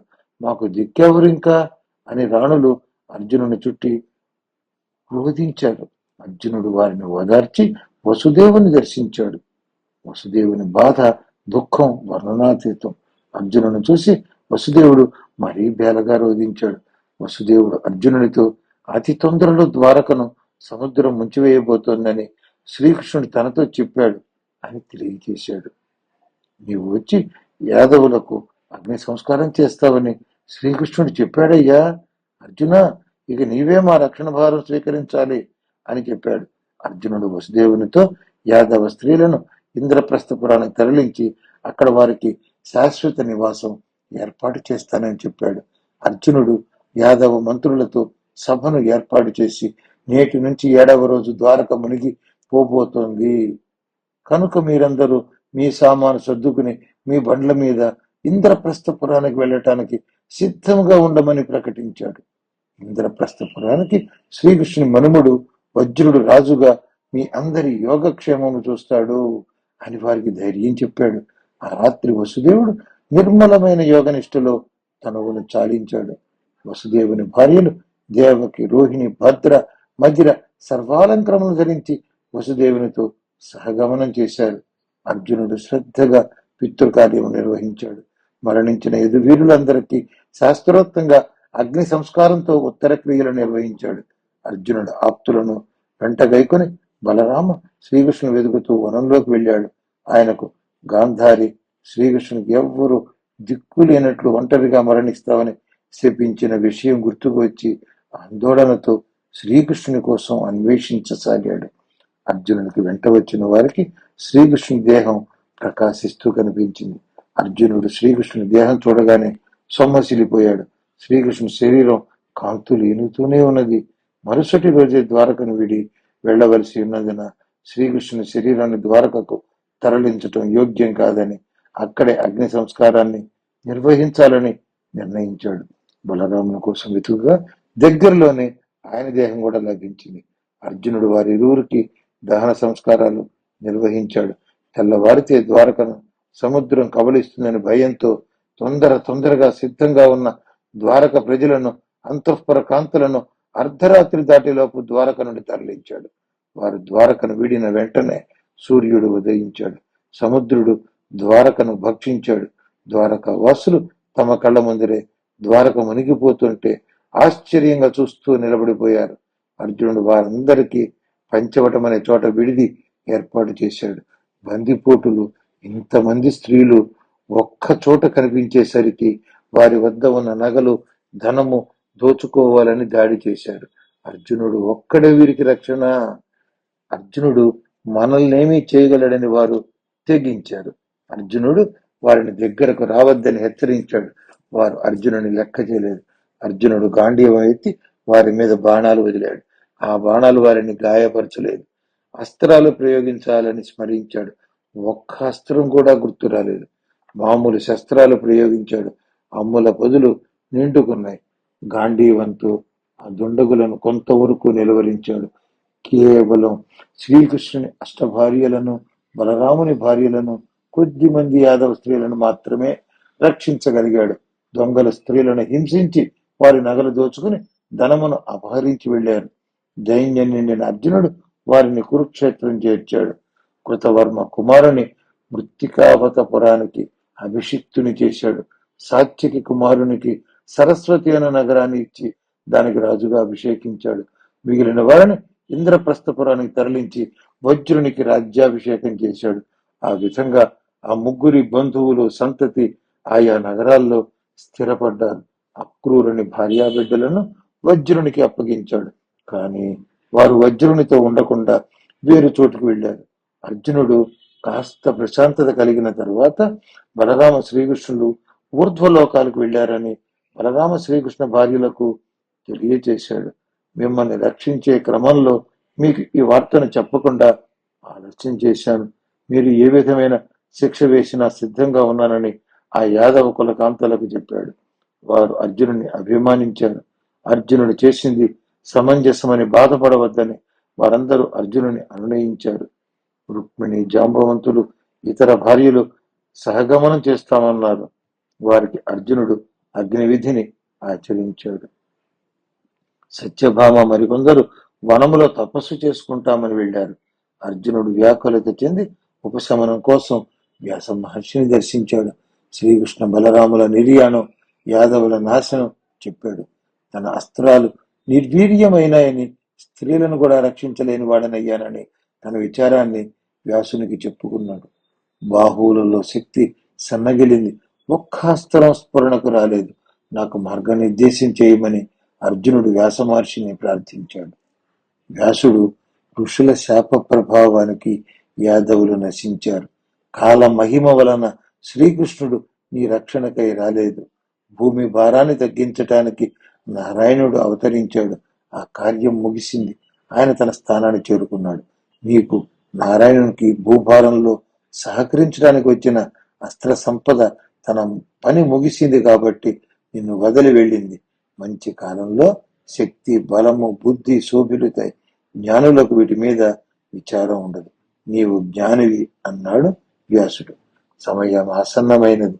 నీవు, ధర్మరాజు, భీముడు, నకులుడు ఈ వికార తనువులు వదిలి దివ్య శరీరాలు ధరించి ఉత్తమ లోకాలు చేరుకోండి అని హితోపదేశం చేశాడు. అర్జునుడు వ్యాసునికి నమస్కరించి అనుమతి తీసుకుని వెళ్ళాడు. అర్జునుడు ధర్మరాజును చేరి ద్వారక సంగతులు చెప్పి వ్యాస మహర్షి హితోపదేశం వినిపించాడు. బ్రహ్మదేవుడు వచ్చి విష్ణువును స్తుతించాడు. శ్రీ మహావిష్ణువు దేవతలందరితో నా స్థాన ప్రాప్తిని నేనే పొందాను, ఇక మీరంతా ఆనందంగా ఉండమని చెప్పాడు. శ్రీకృష్ణుడు శ్రీ మహావిష్ణువై తన స్థానంలో ఆసీనుడయ్యాడు. 223వ కథ మహాప్రస్థానం. ధర్మరాజు తన తమ్ములను పిలిచి ద్వారక మునిగిపోవటము, యాదవులందరూ నశించిపోవటము, శ్రీకృష్ణ బలరాములు శరీర త్యాగం చేయటము గురించి చర్చించాడు. కాలమహిమకు సర్వభూతాలు నశించటం సర్వసహజం అని ధర్మరాజు చెప్పాడు. మన అన్నదమ్ములం కూడా కర్మలను పూర్తిగా విడిచి ఊర్ధ్వలోకాలకు పయనించటం ఉత్తమం అని ధర్మరాజు ప్రతిపాదించాడు. భీమ, అర్జున, నకుల, సహదేవులు ముక్త కంఠంతో అన్నగారి ప్రతిపాదనను ఆమోదించారు. ధర్మరాజు యుయుత్సునికి రాజ్య పాలనలోని మెళకువలను, విధానాన్ని, అంతఃపురంలో మెలగవలసిన రీతులను నేర్పాడు. ధర్మరాజు పరీక్షిత్తును కురు సామ్రాజ్యానికి చక్రవర్తిగా అభిషేకించారు. యుయుత్సుని పరీక్షిత్తుకు రాజ్యానికి పెద్దగా నియమించాడు. సుభద్రకు పరీక్షిత్తును ఇంద్రప్రస్థమునకు పట్టాభిషిక్తుడైన యదువంశ శ్రేష్ఠుడు వజ్రుని రక్షణ బాధ్యతలు అప్పగించాడు. ధర్మరాజు సుభద్రతో, అమ్మా, యాదవులకు వజ్రుడు సంరక్షకుడు. కురువంశమును, యదువంశమును రక్షించుకొనుట మన ధర్మం, లేనిచో ధర్మహాని జరుగుతుంది అని చెప్పాడు. ధర్మరాజు కురువంశంలో మరణించిన వారికి, మరణించిన యాదవ వీరులకు పుణ్యలోకాలు పొందేటట్లుగా గజ, అశ్వ, గోదానాలు, బంగారం, రత్నాలు, భూమిని విరివిగా దానం చేశాడు. ధౌమ్య, కృపాచార్యులకు భూరి దానాలిచ్చి తృప్తిపరిచాడు. పరీక్షిత్తుకు కృపాచార్యును గురువుగా ఏర్పాటు చేశాడు. పుర ప్రజలను పిలిచి పరీక్షిత్తును రాజుగా స్వీకరించి సహకరించమని కోరాడు. పౌరులు, ధర్మరాజు సోదరులు తమను వీడి వెడుతున్నందుకు చాలా బాధపడ్డారు. ధర్మరాజు తన అమృత వాక్కులతో వారిని అనునయించి సమాధానపరిచాడు. ధర్మరాజు, భీమ, అర్జున, నకుల, సహదేవులు తమ ఆభరణాలను విసర్జించారు. పట్టు చీనాంబరాలను విడిచి నార చీరలు ధరించారు. జింక చర్మాలను ధరించారు. తమ అగ్నులకు స్వస్తి చెప్పి నదిలో కలిపివేశారు. ద్రౌపది వెంటరాగా ఆ పాండురాజు తనయులు రాజప్రసాదం నుండి బయటకు నడిచారు. వారి వెంట ఒక శునకం నడిచింది. వారి వెంట యూచ్చుడు, పరీక్షిత్తు సైన్యం తీసుకుని వెళ్లారు. పౌరులు కొంత దూరం వెళ్లారు. ధర్మరాజు వారందరినీ వెనుకకు మరలిపోమన్నాడు. యుయుత్సుడు, పరీక్షిత్తు పాండవులకు ప్రదక్షిణ చేసి పౌరులతో వెనుదిరిగారు. అర్జునుని ఇల్లాలు ఉలూచి నాగలోకానికి వెళ్ళింది. అర్జునుని మరొక భార్య చిత్రాంగద తన కుమారుడు బబ్రువాహను వద్దకు వెళ్ళింది. మిగిలిన అంతఃపుర కాంతలు పరీక్షిత్తు వెంట వెళ్లారు. ధర్మరాజు సోదరులతో భార్య ద్రౌపది ముందుకు సాగుతున్నారు. వెంట శునకం వస్తూనే ఉన్నది. వారు దీర్ఘ ప్రయాణం సంకల్పించి గంగను చేరుకున్నారు. అటు నుండి తూర్పు దిశగా యోగ శక్తితో కొండలు, కోనలు, నదులు, అరణ్యాలు దాటుకుంటూ తూర్పు సముద్ర తీరానికి చేరారు. వారికి అక్కడ అగ్నిదేవుడు ప్రత్యక్షమయ్యాడు. అగ్నిదేవుడు అర్జునునితో, శ్రీకృష్ణుని సుదర్శన చక్రం స్వర్గాన్ని చేరింది. మరి నీ గాంధీవాన్ని ఇంకా నీ వద్దే ఉంచుకోవటం ఉచితంగా లేదు అన్నాడు. దేవతల కార్యం కోసం వరుణుని అడిగి నేను నీ కోసం గాంధీవం తెచ్చాను. అది వరుణునికి ఇవ్వటం సముచితం అని ఉపదేశించాడు. అర్జునుడు అగ్ని యందు భక్తితో ఆయన ఆదేశాన్ని అనుసరించి తన అన్నగారులతో తమ్ములతో చెప్పి వారి సమక్షంలో ఆ గాంధీవాన్ని సముద్రంలో ఐక్యం చేశాడు. అగ్నిదేవుడు సంతసించి వెళ్ళాడు. పాండవులు అక్కడి నుండి దక్షిణ సముద్రం వైపుకు వెళ్లారు. తరువాత పశ్చిమ సముద్రం చేరారు. భూమికి ప్రదక్షిణ పూర్తి అగునట్లు వారందరూ ఉత్తర సముద్రం వైపు పయనించి సముద్రంలో మునిగిపోయిన ద్వారకను చూశారు. వారు హిమాలయములు దాటి మేరు పర్వత ప్రాంతానికి చేరుకున్నారు. వారు యోగనిష్టలో ప్రయాణం సాగిస్తుండగా ద్రౌపది నేల కోరింది. భీముడు ధర్మరాజును ద్రౌపది ఎన్నడూ ధర్మహానికి ఒడికట్టలేదు, మరి ఈమె నేల కొరకటానికి కారణం ఏమిటి అని అడిగాడు. ధర్మరాజు భీమునితో ఆమెకు అర్జునుని యందు పక్షపాతం ఎక్కువ, కావున ఆమె పుణ్యాలు ఫలించలేదు అని చెప్పాడు. ఆమెను విడిచి సమాధి స్థితిలో వారు ముందుకు సాగారు. అలా కొంత దూరం వెళ్ళాక సహదేవుడు భూమిపై పడిపోయాడు. భీముడు అన్నగారితో సహదేవుడు పడిపోయాడు. అహంకార రహితుడు నిన్ను దైవంగా కొలిచి భావించాడు. దీనికి ఈ దురవస్థ ఎట్లా కలిగింది అని అడిగాడు. ధర్మరాజు భీమునితో వీనికి తనకంటే ప్రాజ్ఞుడు లోకంలో లేనే లేడని భావన, దాని ఫలితమే ఇది అని చెప్పాడు. వారు ఇంకా ముందుకు సాగారు. నకులుడు నేలకూలాడు. భీముడు ధర్మరాజుకు నకులు పడిన సంగతి చెప్పాడు. బహు సుందరుడు, శౌర్యవంతుడు, ధీరుడు అయిన నకులుడు పడిపోవటానికి కారణమేమిటి అని భీముడు ధర్మరాజును అడిగాడు. ధర్మరాజు భీముడికి నకులుడు సృష్టిలోనే తనంత సౌందర్యవంతుడు లేడని అహంకారంతో ఉండేవాడు, అందువల్ల పతనం పొందాడు అని చెప్పాడు. వారు తమ ప్రయాణం కొనసాగించారు.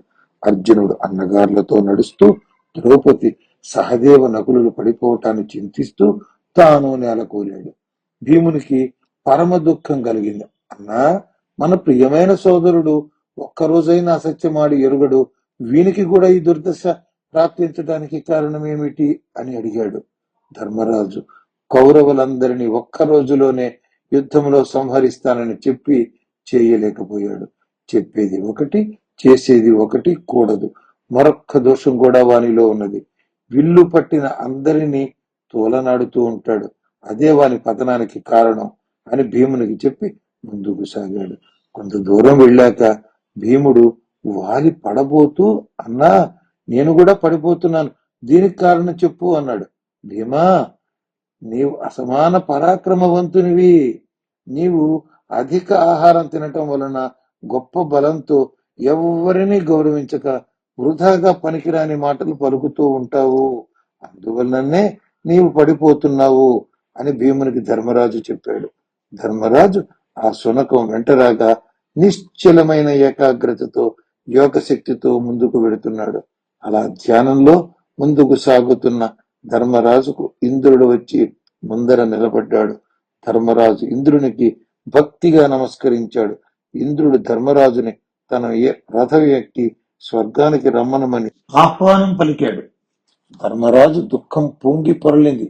మహేంద్ర, నా తమ్ములు, మా భార్య నాతో నడుస్తూనే నేలకూలారు. వారు నా వెంట లేనప్పుడు నాకు స్వర్గం ఎందుకు? నేను రాను అన్నాడు. వారు కూడా నాతో స్వర్గానికి వచ్చేటట్లు చెయ్యి, అప్పుడు ఆనందంగా మేమందరం నీ వెంట వస్తాము అని చెప్పాడు. ఇంద్రుడు ధర్మరాజుతో, నీ సోదరులు, నీ భార్య ద్రౌపది స్వర్గములోనే ఉన్నారు, నీవు వారిని అక్కడ కలుసుకుందుగానివి, నీవు నాతో స్వర్గానికి రావలసినది అని కోరాడు. ధర్మరాజు దానికి సంతసించాడు. ఇంద్రునితో, హస్తినాపురం నుండి ఈ శునకం నా వెంట నడిచింది, దీనిని కూడా స్వర్గంలోకి నాతో పాటు అనుమతించమని ప్రార్థించాడు. ఇంద్రుడు శునకమునకు స్వర్గలోకంలో వచ్చే అర్హత లేదు, అది కుదరని పని అని చెప్పాడు. ధర్మరాజు ఇంద్రునితో, నిన్ను ఆశ్రయించిన వారి కోసం లోకపాలకుడు ఈ మాత్రం చేయలేవా? నా భక్తులను వదిలేసి నేను పొందే సుఖం, అదృష్టం ఏ పాటివి అని అన్నాడు. శునకాన్ని వదిలివేస్తే పాపం రాదు, కోపం తెచ్చుకుంటే ధర్మం నశిస్తుంది, అని ఇంద్రుడు నచ్చజెప్పాడు. నీకు అవకాశం వచ్చింది, దానిని సద్వినియోగం చేసుకోకుండా దూరం అవ్వటం అవివేకం అని ఇంద్రుడు అన్నాడు. భక్తితో సేవించిన సేవకుని వదిలివేయటం ఎంతో పాపం. అటువంటి పాపం నేను చేయలేను అని ధర్మరాజు అన్నాడు. ఇంద్రుడు సోదరులను భార్యను వదిలివేశావు, ఈ శునకం కోసం ఇంత పట్టుపడతావెందుకు అని ఇంద్రుడు నిష్ఠూరమాడాడు. ధర్మరాజు ఇంద్రునితో, నా సోదరులు భార్య చనిపోయారు, వారి కోసం దుఃఖించినా వారు తిరిగి రారు. ఈ శునకం చనిపోలేదు, దీనిని వదిలి రాను. నేను వనములో తపస్సు చేసుకుంటాను గాని ఈ శునకము లేకుండా స్వర్గానికి రానని ఖండితంగా చెప్పాడు. స్వర్గం సంగతి వదిలే, నీ కృపను నా యందు ఉంచు, అది చాలు అని ధర్మరాజు వినయంగా చెప్పాడు. ఇంద్రునితో ఏమాత్రం తొణకకుండా స్వర్గానికై మోహపడకుండా ధర్మరాజు పలికిన తీరుకు శునక రూపమును వీడి యమధర్మరాజు దర్శనమిచ్చాడు. ధర్మరాజు ఆనందానికి అవధులు లేవు. నాయనా ధర్మరాజా, నీ వంటి దయాముడు సృష్టిలో వేరే ఎవరున్నారు? ఇంద్రునికి అన్నీ తెలుసు. నీ ధర్మగుణాన్ని పరీక్షించాడు. నీవు నిశ్చింతగా సశరీరుడివై స్వర్గలోకంలోకి అడుగుపెట్టు, సర్వ సౌఖ్యాలు అనుభవించమని ఆశీర్వదించి పంపాడు. యముడు, మరుత్తులు, అశ్వినులు, గంధర్వులు, మహర్షులు, వసువులు ఇంద్రుని చేరి ధర్మరాజుకు లాంఛనాలతో ఇంద్రుని రథంలో కూర్చోబెట్టి స్వర్గానికి తీసుకువెళ్లారు. నారదుడు ధర్మరాజుని ప్రశంసల వర్షంలో ముంచెత్తాడు. ధర్మరాజు తన వారిని చూడాలని ఇంద్రునితో చెప్పాడు. మానవ బంధాలను మరిచిపోమ్మనమని ఇంద్రుడు హితవు పలికాడు. 224వ కథ. స్వర్గలోకంలో ధర్మరాజు. ధర్మరాజు కోరికపై ఇంద్రుడు ఒక దూతనిచ్చి తన వారిని చూచుకున్నట్టుకు పంపించాడు. నారదాది మహర్షులు ధర్మరాజు వెంట నడిచారు. ధర్మరాజుకు మొదట అప్సరస్సుల మధ్య వినోదిస్తూ దుర్యోధనుడు మహావైభవంగా కనిపించాడు. దుర్యోధనుడి కారణంగా మహాసైన్యం నశించింది. ఇటువంటి వానికి స్వర్గం, నేను వీనితో కలిసి ఇక్కడ ఉండలేను, నాకొద్దు ఈ స్వర్గం అని ధర్మరాజు పలికాడు. యుద్ధంలో వీరమరణం పొందిన వారికి దేవతలిచ్చే గౌరవం అది, మానవ సంబంధమైన వికారాలు వదులు అని నారదుడు హితవు పలికాడు. ధర్మరాజు నారదునితో, తిరోధక సమయంలో కర్ణుడు మా అన్నయ్యని అమ్మ కుంతి చెప్పింది, ఆ మహనీయుని దర్శించవలనని తీవ్రమైన కోరిక కలుగుతోంది, వారిని చూపించమని వేడుకున్నాడు. నాకు ప్రాణ సమానమైన నా సోదరులు మహాపతివ్రత సద్గుణవంతురాలు ద్రౌపదిని చూపించుము అని ధర్మరాజు కోరాడు. ఆ మహర్షులు ఇంద్రదూతను భీమార్జున నకుల సహదేవులు ఉన్న చోటికి తీసుకువెళ్ళమని ఆదేశించారు. ఆ మార్గము కేశములతో ఎముకలతో నిండి ఉన్నది. రక్త మాంసాలు పెద్ద ఎత్తున పేరుకుని ఉన్నాయి. వాటి చుట్టూ పురుగులు, క్రిములు ఎగురుతున్నాయి. దుర్గంధంతో ముక్కులు భరించలేనంతగా తీవ్రంగా ఉంది. కాకులు పరుస్తున్నాయి. వారందరూ సలసలమని మరగ కాచిన నూనె వలె తెరులుతున్న దాని ఒడ్డున బాకులు వలె ఉన్న ఆకులు కలిగిన చెట్లు కలిగి చిట్టడివి ఉన్న వైతరిణి నదిని చూశారు. ధర్మరాజు వ్యాకులతో, ఈ ప్రదేశం కూడా దేవతల అధీనంలోనే ఉన్నదా అని అక్కడ పాపములు చేసి శిక్షలు అనుభవిస్తున్న వారిని చూసి దూతను అడిగాడు. ఆ దేవదూత, మనం రావలసిన చోటు ఇదే, ఇది కూడా దేవతల అధీనంలోనే ఉన్నది అని జవాబునిచ్చాడు. ఆ దుర్వాసనతో కూడిన ఆ ప్రదేశానికి వెళ్లి అక్కడి దృశ్యాలు చూచటం వలన ధర్మరాజు తీవ్ర దుఃఖం పొందాడు. నీ పుణ్య శరీరంపై నుండి వీచిన దివ్య సౌరభంతో మా కష్టాలు పోయినాయి, మాకు చాలా సుఖంగా ఉన్నది, నీవు మరికొద్దిసేపు ఇక్కడ ఉండు అన్న మాటలు ధర్మరాజుకు వినిపించాయి. ధర్మరాజు, మీరెవరు అని వారిని అడిగాడు. నేను కర్ణుడిని, నేను భీముడిని, నేను అర్జునుడిని, నేను నకులుడిని, నేను సహదేవుడిని, నేను ద్రౌపదిని, నేను దృష్టద్యుమ్నుని, మేము ఉపపాండవులం అని పలుకులు వినిపించాయి. ఇంద్రుడు, ఇంతటి క్రూరుడా, నా వారిని నరకానికి పంపాడా? ధర్మపరులు, దానశీలులు, సత్యపరులు, వీరికి ఇన్ని కష్టాలా? పరమ పాపి దుర్యోధనునికి అప్సరసలతో కూడి భోగాలా అని చింతించాడు, దుఃఖించాడు. దేవదూతతో ధర్మరాజు తిరిగి ఇంద్రుని వద్దకు రానని, తన వారితో ఈ నరకంలోనే ఉంటానని ఆ ఇంద్రునితో చెప్పమని పంపించి వేశాడు. ఇంద్రుడు దేవదూత చెప్పిన మాటలు విని వెంటనే ఋషులను, దేవతలను వెంట పెట్టుకుని ధర్మరాజు వద్దకు వచ్చాడు. యమధర్మరాజు తన పుత్రుని రక్షణకై వాత్సల్యంతో ధర్మరాజును చేరుకున్నాడు. వారు రాగానే దుర్గంధం మటుమాయమైంది. శవాలు, రక్తమాంసాల గుట్టలు, కాకులు అదృశ్యమయ్యాయి. వైతరణి, అడవి ఏవీ లేవు. పిల్లవాయువులు పరిమళాలు వీస్తున్నాయి. ఇంద్రుడు, నీవు ఇక్కడ ఉండటంతో దేవతలు బాధపడి నిన్ను వెంట తీసుకువెళ్ళటానికి వచ్చారయ్యా.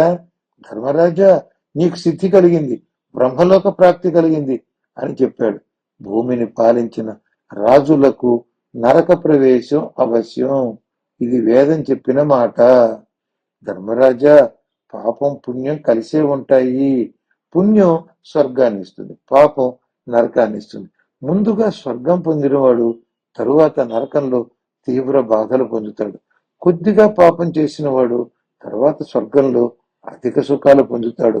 కొద్దిగా పుణ్యం చేసుకున్నవాడు ముందుగా స్వర్గంలో సుఖం పొంది తర్వాత దీర్ఘకాలం నరకంలో యాతన పడతాడు. భూరి పుణ్యం చేసుకున్నవాడు ముందుగా స్వల్పంగా నరకంలో గడిపి తర్వాత అధిక కాలం స్వర్గంలో సుఖాలను అనుభవిస్తాడు అని ఇంద్రుడు పాపపుణ్యాల ఫలతీరును విశదీకరించాడు.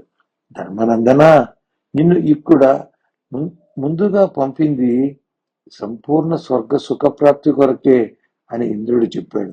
ధర్మరాజా, కర్ణుడు, నీ సోదరులు, ద్రౌపది, నీ వారంతా ఉత్తమ స్థానాలలో ప్రకాశిస్తూ ఉన్నారు. వారిని గురించి దిగులు వదిలిపెట్టు అని చెప్పాడు. రాజసూయం, అశ్వమేధం, ఇతర యాగాలు చేసిన పుణ్య బలంతో ఉత్తమ లోకాలలో విహరించు అంటూ మాంధాత, నలుడు, హరిశ్చంద్రుడు, దిలీపుడు, దుష్యంతుడు, భరతుడు ఎటువంటి కీర్తనీయ స్థితిని పొందారో నీవు వారి సరసన అంతటి ఉత్తమ స్థానాన్ని పొందమని నిన్ను ప్రశంసించటానికి గంధర్వులు, సిద్ధులు వంటి వారు వచ్చారని వారిని చూపించాడు. ధర్మరాజా, ఇదిగో ఆకాశగంగా, గంగా స్నానం చేసి పునీతుడవు కావలసినది అని ఇంద్రుడు చెప్పాడు.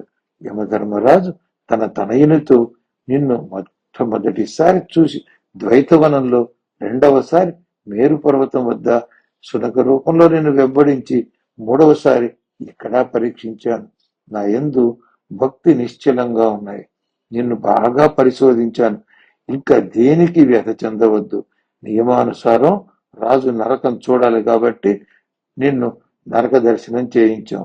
కర్ణుడు, భీమాదులు బాధలు పడుతున్నట్టు నిన్ను భ్రాంతికి గురి చేశాం. అది మేము కల్పించిన మాయ అని గంగా స్నానంతో మానవ వికారాలు తొలుగుతాయి అని యమధర్మరాజు చెప్పాడు. ధర్మరాజు తన తండ్రి దేవతలు వెంటరాగా ఆకాశగంగలో పవిత్ర స్నానాలు చేశాడు. మానవ దేహాన్ని విడిచి దివ్య శరీరాన్ని ధరించాడు. ఆయనలోని వైరం, మాత్సర్యం, స్నేహం, సహవాసం, లౌల్యం, గర్వం, శోకాదులైన హృదయ వికారాలు తొలగిపోయాయి. ధర్మరాజు అగ్నివలే ప్రకాశించాడు. ధర్మరాజు అర్జునుడు నరుడై సేవిస్తున్న విష్ణుమూర్తిని దర్శించాడు. సూర్యమండలంలో 13వ ఆదిత్యునిగా వెలుగుతున్న కర్ణుని చూశాడు. మరుద్గణాలతో ఒక్కటై ఉన్న భీముని చూశాడు. అశ్విని దేవతలు సరిసమానులై ఉన్న నకుల సహదేవులను చూశాడు. ఉదయించే సూర్యకాంతితో ప్రకాశిస్తున్న స్త్రీని చూసి ధర్మరాజు, ఎవరు ఈ దివ్య స్త్రీ అని ఇంద్రుడిని అడిగాడు.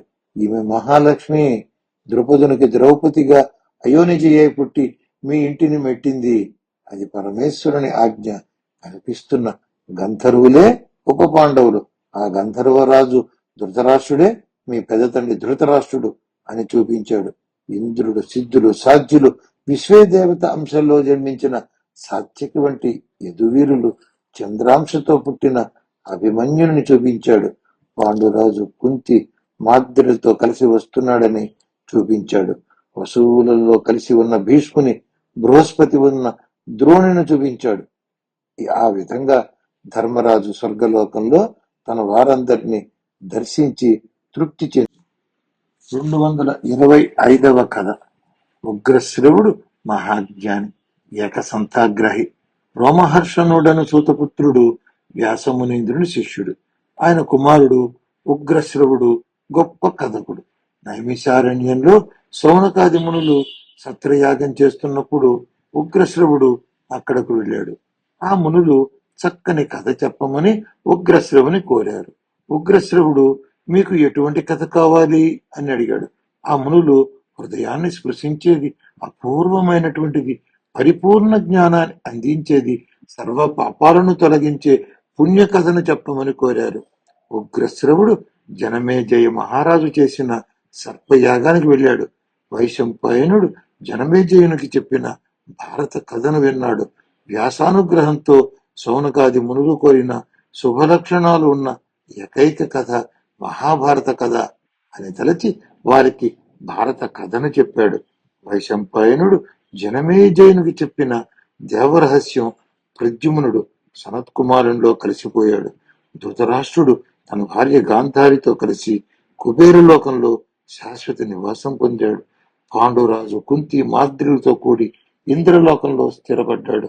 అభిమన్యుడు చంద్రునిలో ఐక్యమైనాడు. ద్రోణుడు బృహస్పతిలో కలిసిపోయాడు. శకుని ద్వాపరాత్మకులలో చేరాడు.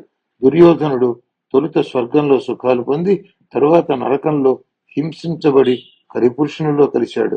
దుర్యోధనుని తమ్ములు కొద్దిపాటి స్వర్గాన్ని అనుభవించి తరువాత నరకంలో కృషించి రాక్షస గణాల్లో కలిశారు. కర్ణుడు సూర్యునిలో ఐక్యమైనాడు. భీష్ముడు వసువుగా అష్టవసువులలో ఒకడయ్యాడు. ద్రుపదుడు విరాటుడు దుష్టకేతువు భూరిశ్రవుడు శల్యుడు శంఖుడు ఉత్తరకుమారుడు విశ్వే దేవతలలో ఐక్యమయ్యారు. దుష్టద్యుమ్నుడు అగ్నిలో కలిసిపోయాడు. ధర్మరాజులో విలీనమైన విదురునితో సహా ధర్మరాజు యమధర్మరాజులో ఐక్యమైనాడు. యదువీరులైన కృష్ణి భోజ అంధకులు గుహ్యగా గణంలో చేరారు. శ్రీకృష్ణుని 16,000 భామలు సరస్వతీ నదీ జలాల్లో పుణ్యజల స్నానాలాచరించి అక్షరసర భావం పొంది విష్ణు సన్నిధిలో ఉన్నారు. శ్రీకృష్ణుని అష్టభార్యలు లక్ష్మీదేవిలో ఐక్యమైనారు. మిగిలిన వారు యక్ష గుహ్యక గంధర్వులుగా రూపాంతరం చెందారు. ఉగ్రశ్రవుడు తాను విన్న ఆ దేవరహస్యం మరల శౌనకాది మునులకు వివరించి చెప్పాడు. జనమేజయ మహారాజు ఆస్తికుని పూజించి పండితులకు భూరి దక్షిణలు ఇచ్చి వైశంపాయనుని విశేష పూజలతో సత్కరించి వేదవ్యాసునికి భగవంతునికి చేసే శాస్త్రోక్త పూజలు చేశాడని ఉగ్రశ్రవుడు చెప్పాడు. వ్యాస మహర్షి వేద స్వరూపుడు, ధర్మస్వరూపుడు, సత్యమును దర్శించినవాడు, మునీశ్వర సంఘంలో మేటి బ్రహ్మజ్ఞాని. పాండవుల యశస్సును కీర్తించటానికి భరతఖండంలోని మహారాజుల చరిత్ర తెలియచేయటానికి శ్రీకృష్ణుని లీలా విశేషాలను వివరించి సర్వదేవతల పుట్టు పూర్వోత్తరాలు ధర్మబోధ చేయటానికి ఈ మహాభారత కథను పంచమ వేదముగా 3 సంవత్సరాల కాలంలో రచించాడు. ధర్మార్థ కామ మోక్షాల గురించిన ధర్మాలు ఏవైతే ఈ భారత కథలో చెప్పబడ్డాయో మరొక చోట కూడా ప్రస్తుతించబడి ఉండవచ్చు. కానీ ఇందులో ప్రస్తావించబడని ధర్మం ఇంకెక్కడా లేదు అని ఉగ్రశ్రవుడు చెప్పాడు. ఈ గొప్ప ఇతిహాసాన్ని పర్వదినాల్లో విన్నవారికి పాపక్షయం జరిగి స్వర్గ ప్రాప్తి కలుగుతుంది. భక్తి శ్రద్ధలతో విన్నవారికి మోక్షం లభిస్తుంది. ఈ కథను మొదటి నుంచి చివరి వరకు విన్నవారికి, చదివిన వారికి వెనువెంటనే బ్రహ్మహత్యా పాతకం వంటి సర్వపాపాలు తొలగిపోతాయి. దైవ పితృ కార్యాల సమయంలో మహాభారత శ్రవణం పఠనం వల్ల ఆ కార్యాల వల్ల కలిగే పుణ్య ఫలాలు పొందుతారు. మనస్సుతో వాక్కుతో క్రియలతో చేసిన పాపాలు భారత కథ చెవులకు సోకగానే మటుమాయమవుతాయి. జయ అను పేరుతో ముల్లోకాలలో ఈ ఇతిహాసం మన్ననలు అందుకుంటోంది. ఈ కథను పారాయణం చేసిన వారు శత్రువులను జయించి విజయలక్ష్మిని పొందుతారు. మహాభారత కథను ఏ కోరికతో చదివినా ఆ కోరిక సిద్ధిస్తుంది. గర్భిణికి మంచి పుత్రుడు లభిస్తాడు. కన్యకు ఉత్తమ వరుడు లభిస్తాడు. మహాభారత కథకు మూల కారకుడైన శ్రీకృష్ణుని స్మరించుకుంటూ విన్నవారికి జన్మాంతరమైన పాపాలు నశిస్తాయి. పుణ్యలోకవాసి అవుతాడు. మహాభారత సారం అందుకున్న వారికి సకల వేదోపనిషత్ సారం బోధపడుతుంది. బ్రాహ్మీ స్థితి పొందుతాడు. మహాభారత కథ మహిమను చెప్పిన ఉగ్రశ్రవుడు ఆ శౌనకాది మునుల చేత కీర్తించబడి పూజలు అందుకున్నాడు. అందరికీ నమస్కారం. ఈ వీడియో మీకు నచ్చినట్టయితే ఇలాంటి మరిన్ని వీడియోలు చూడాలనుకుంటే మన ఛానల్ని లైక్ చేయండి, సబ్స్క్రైబ్ చేయండి. ధన్యవాదాలు.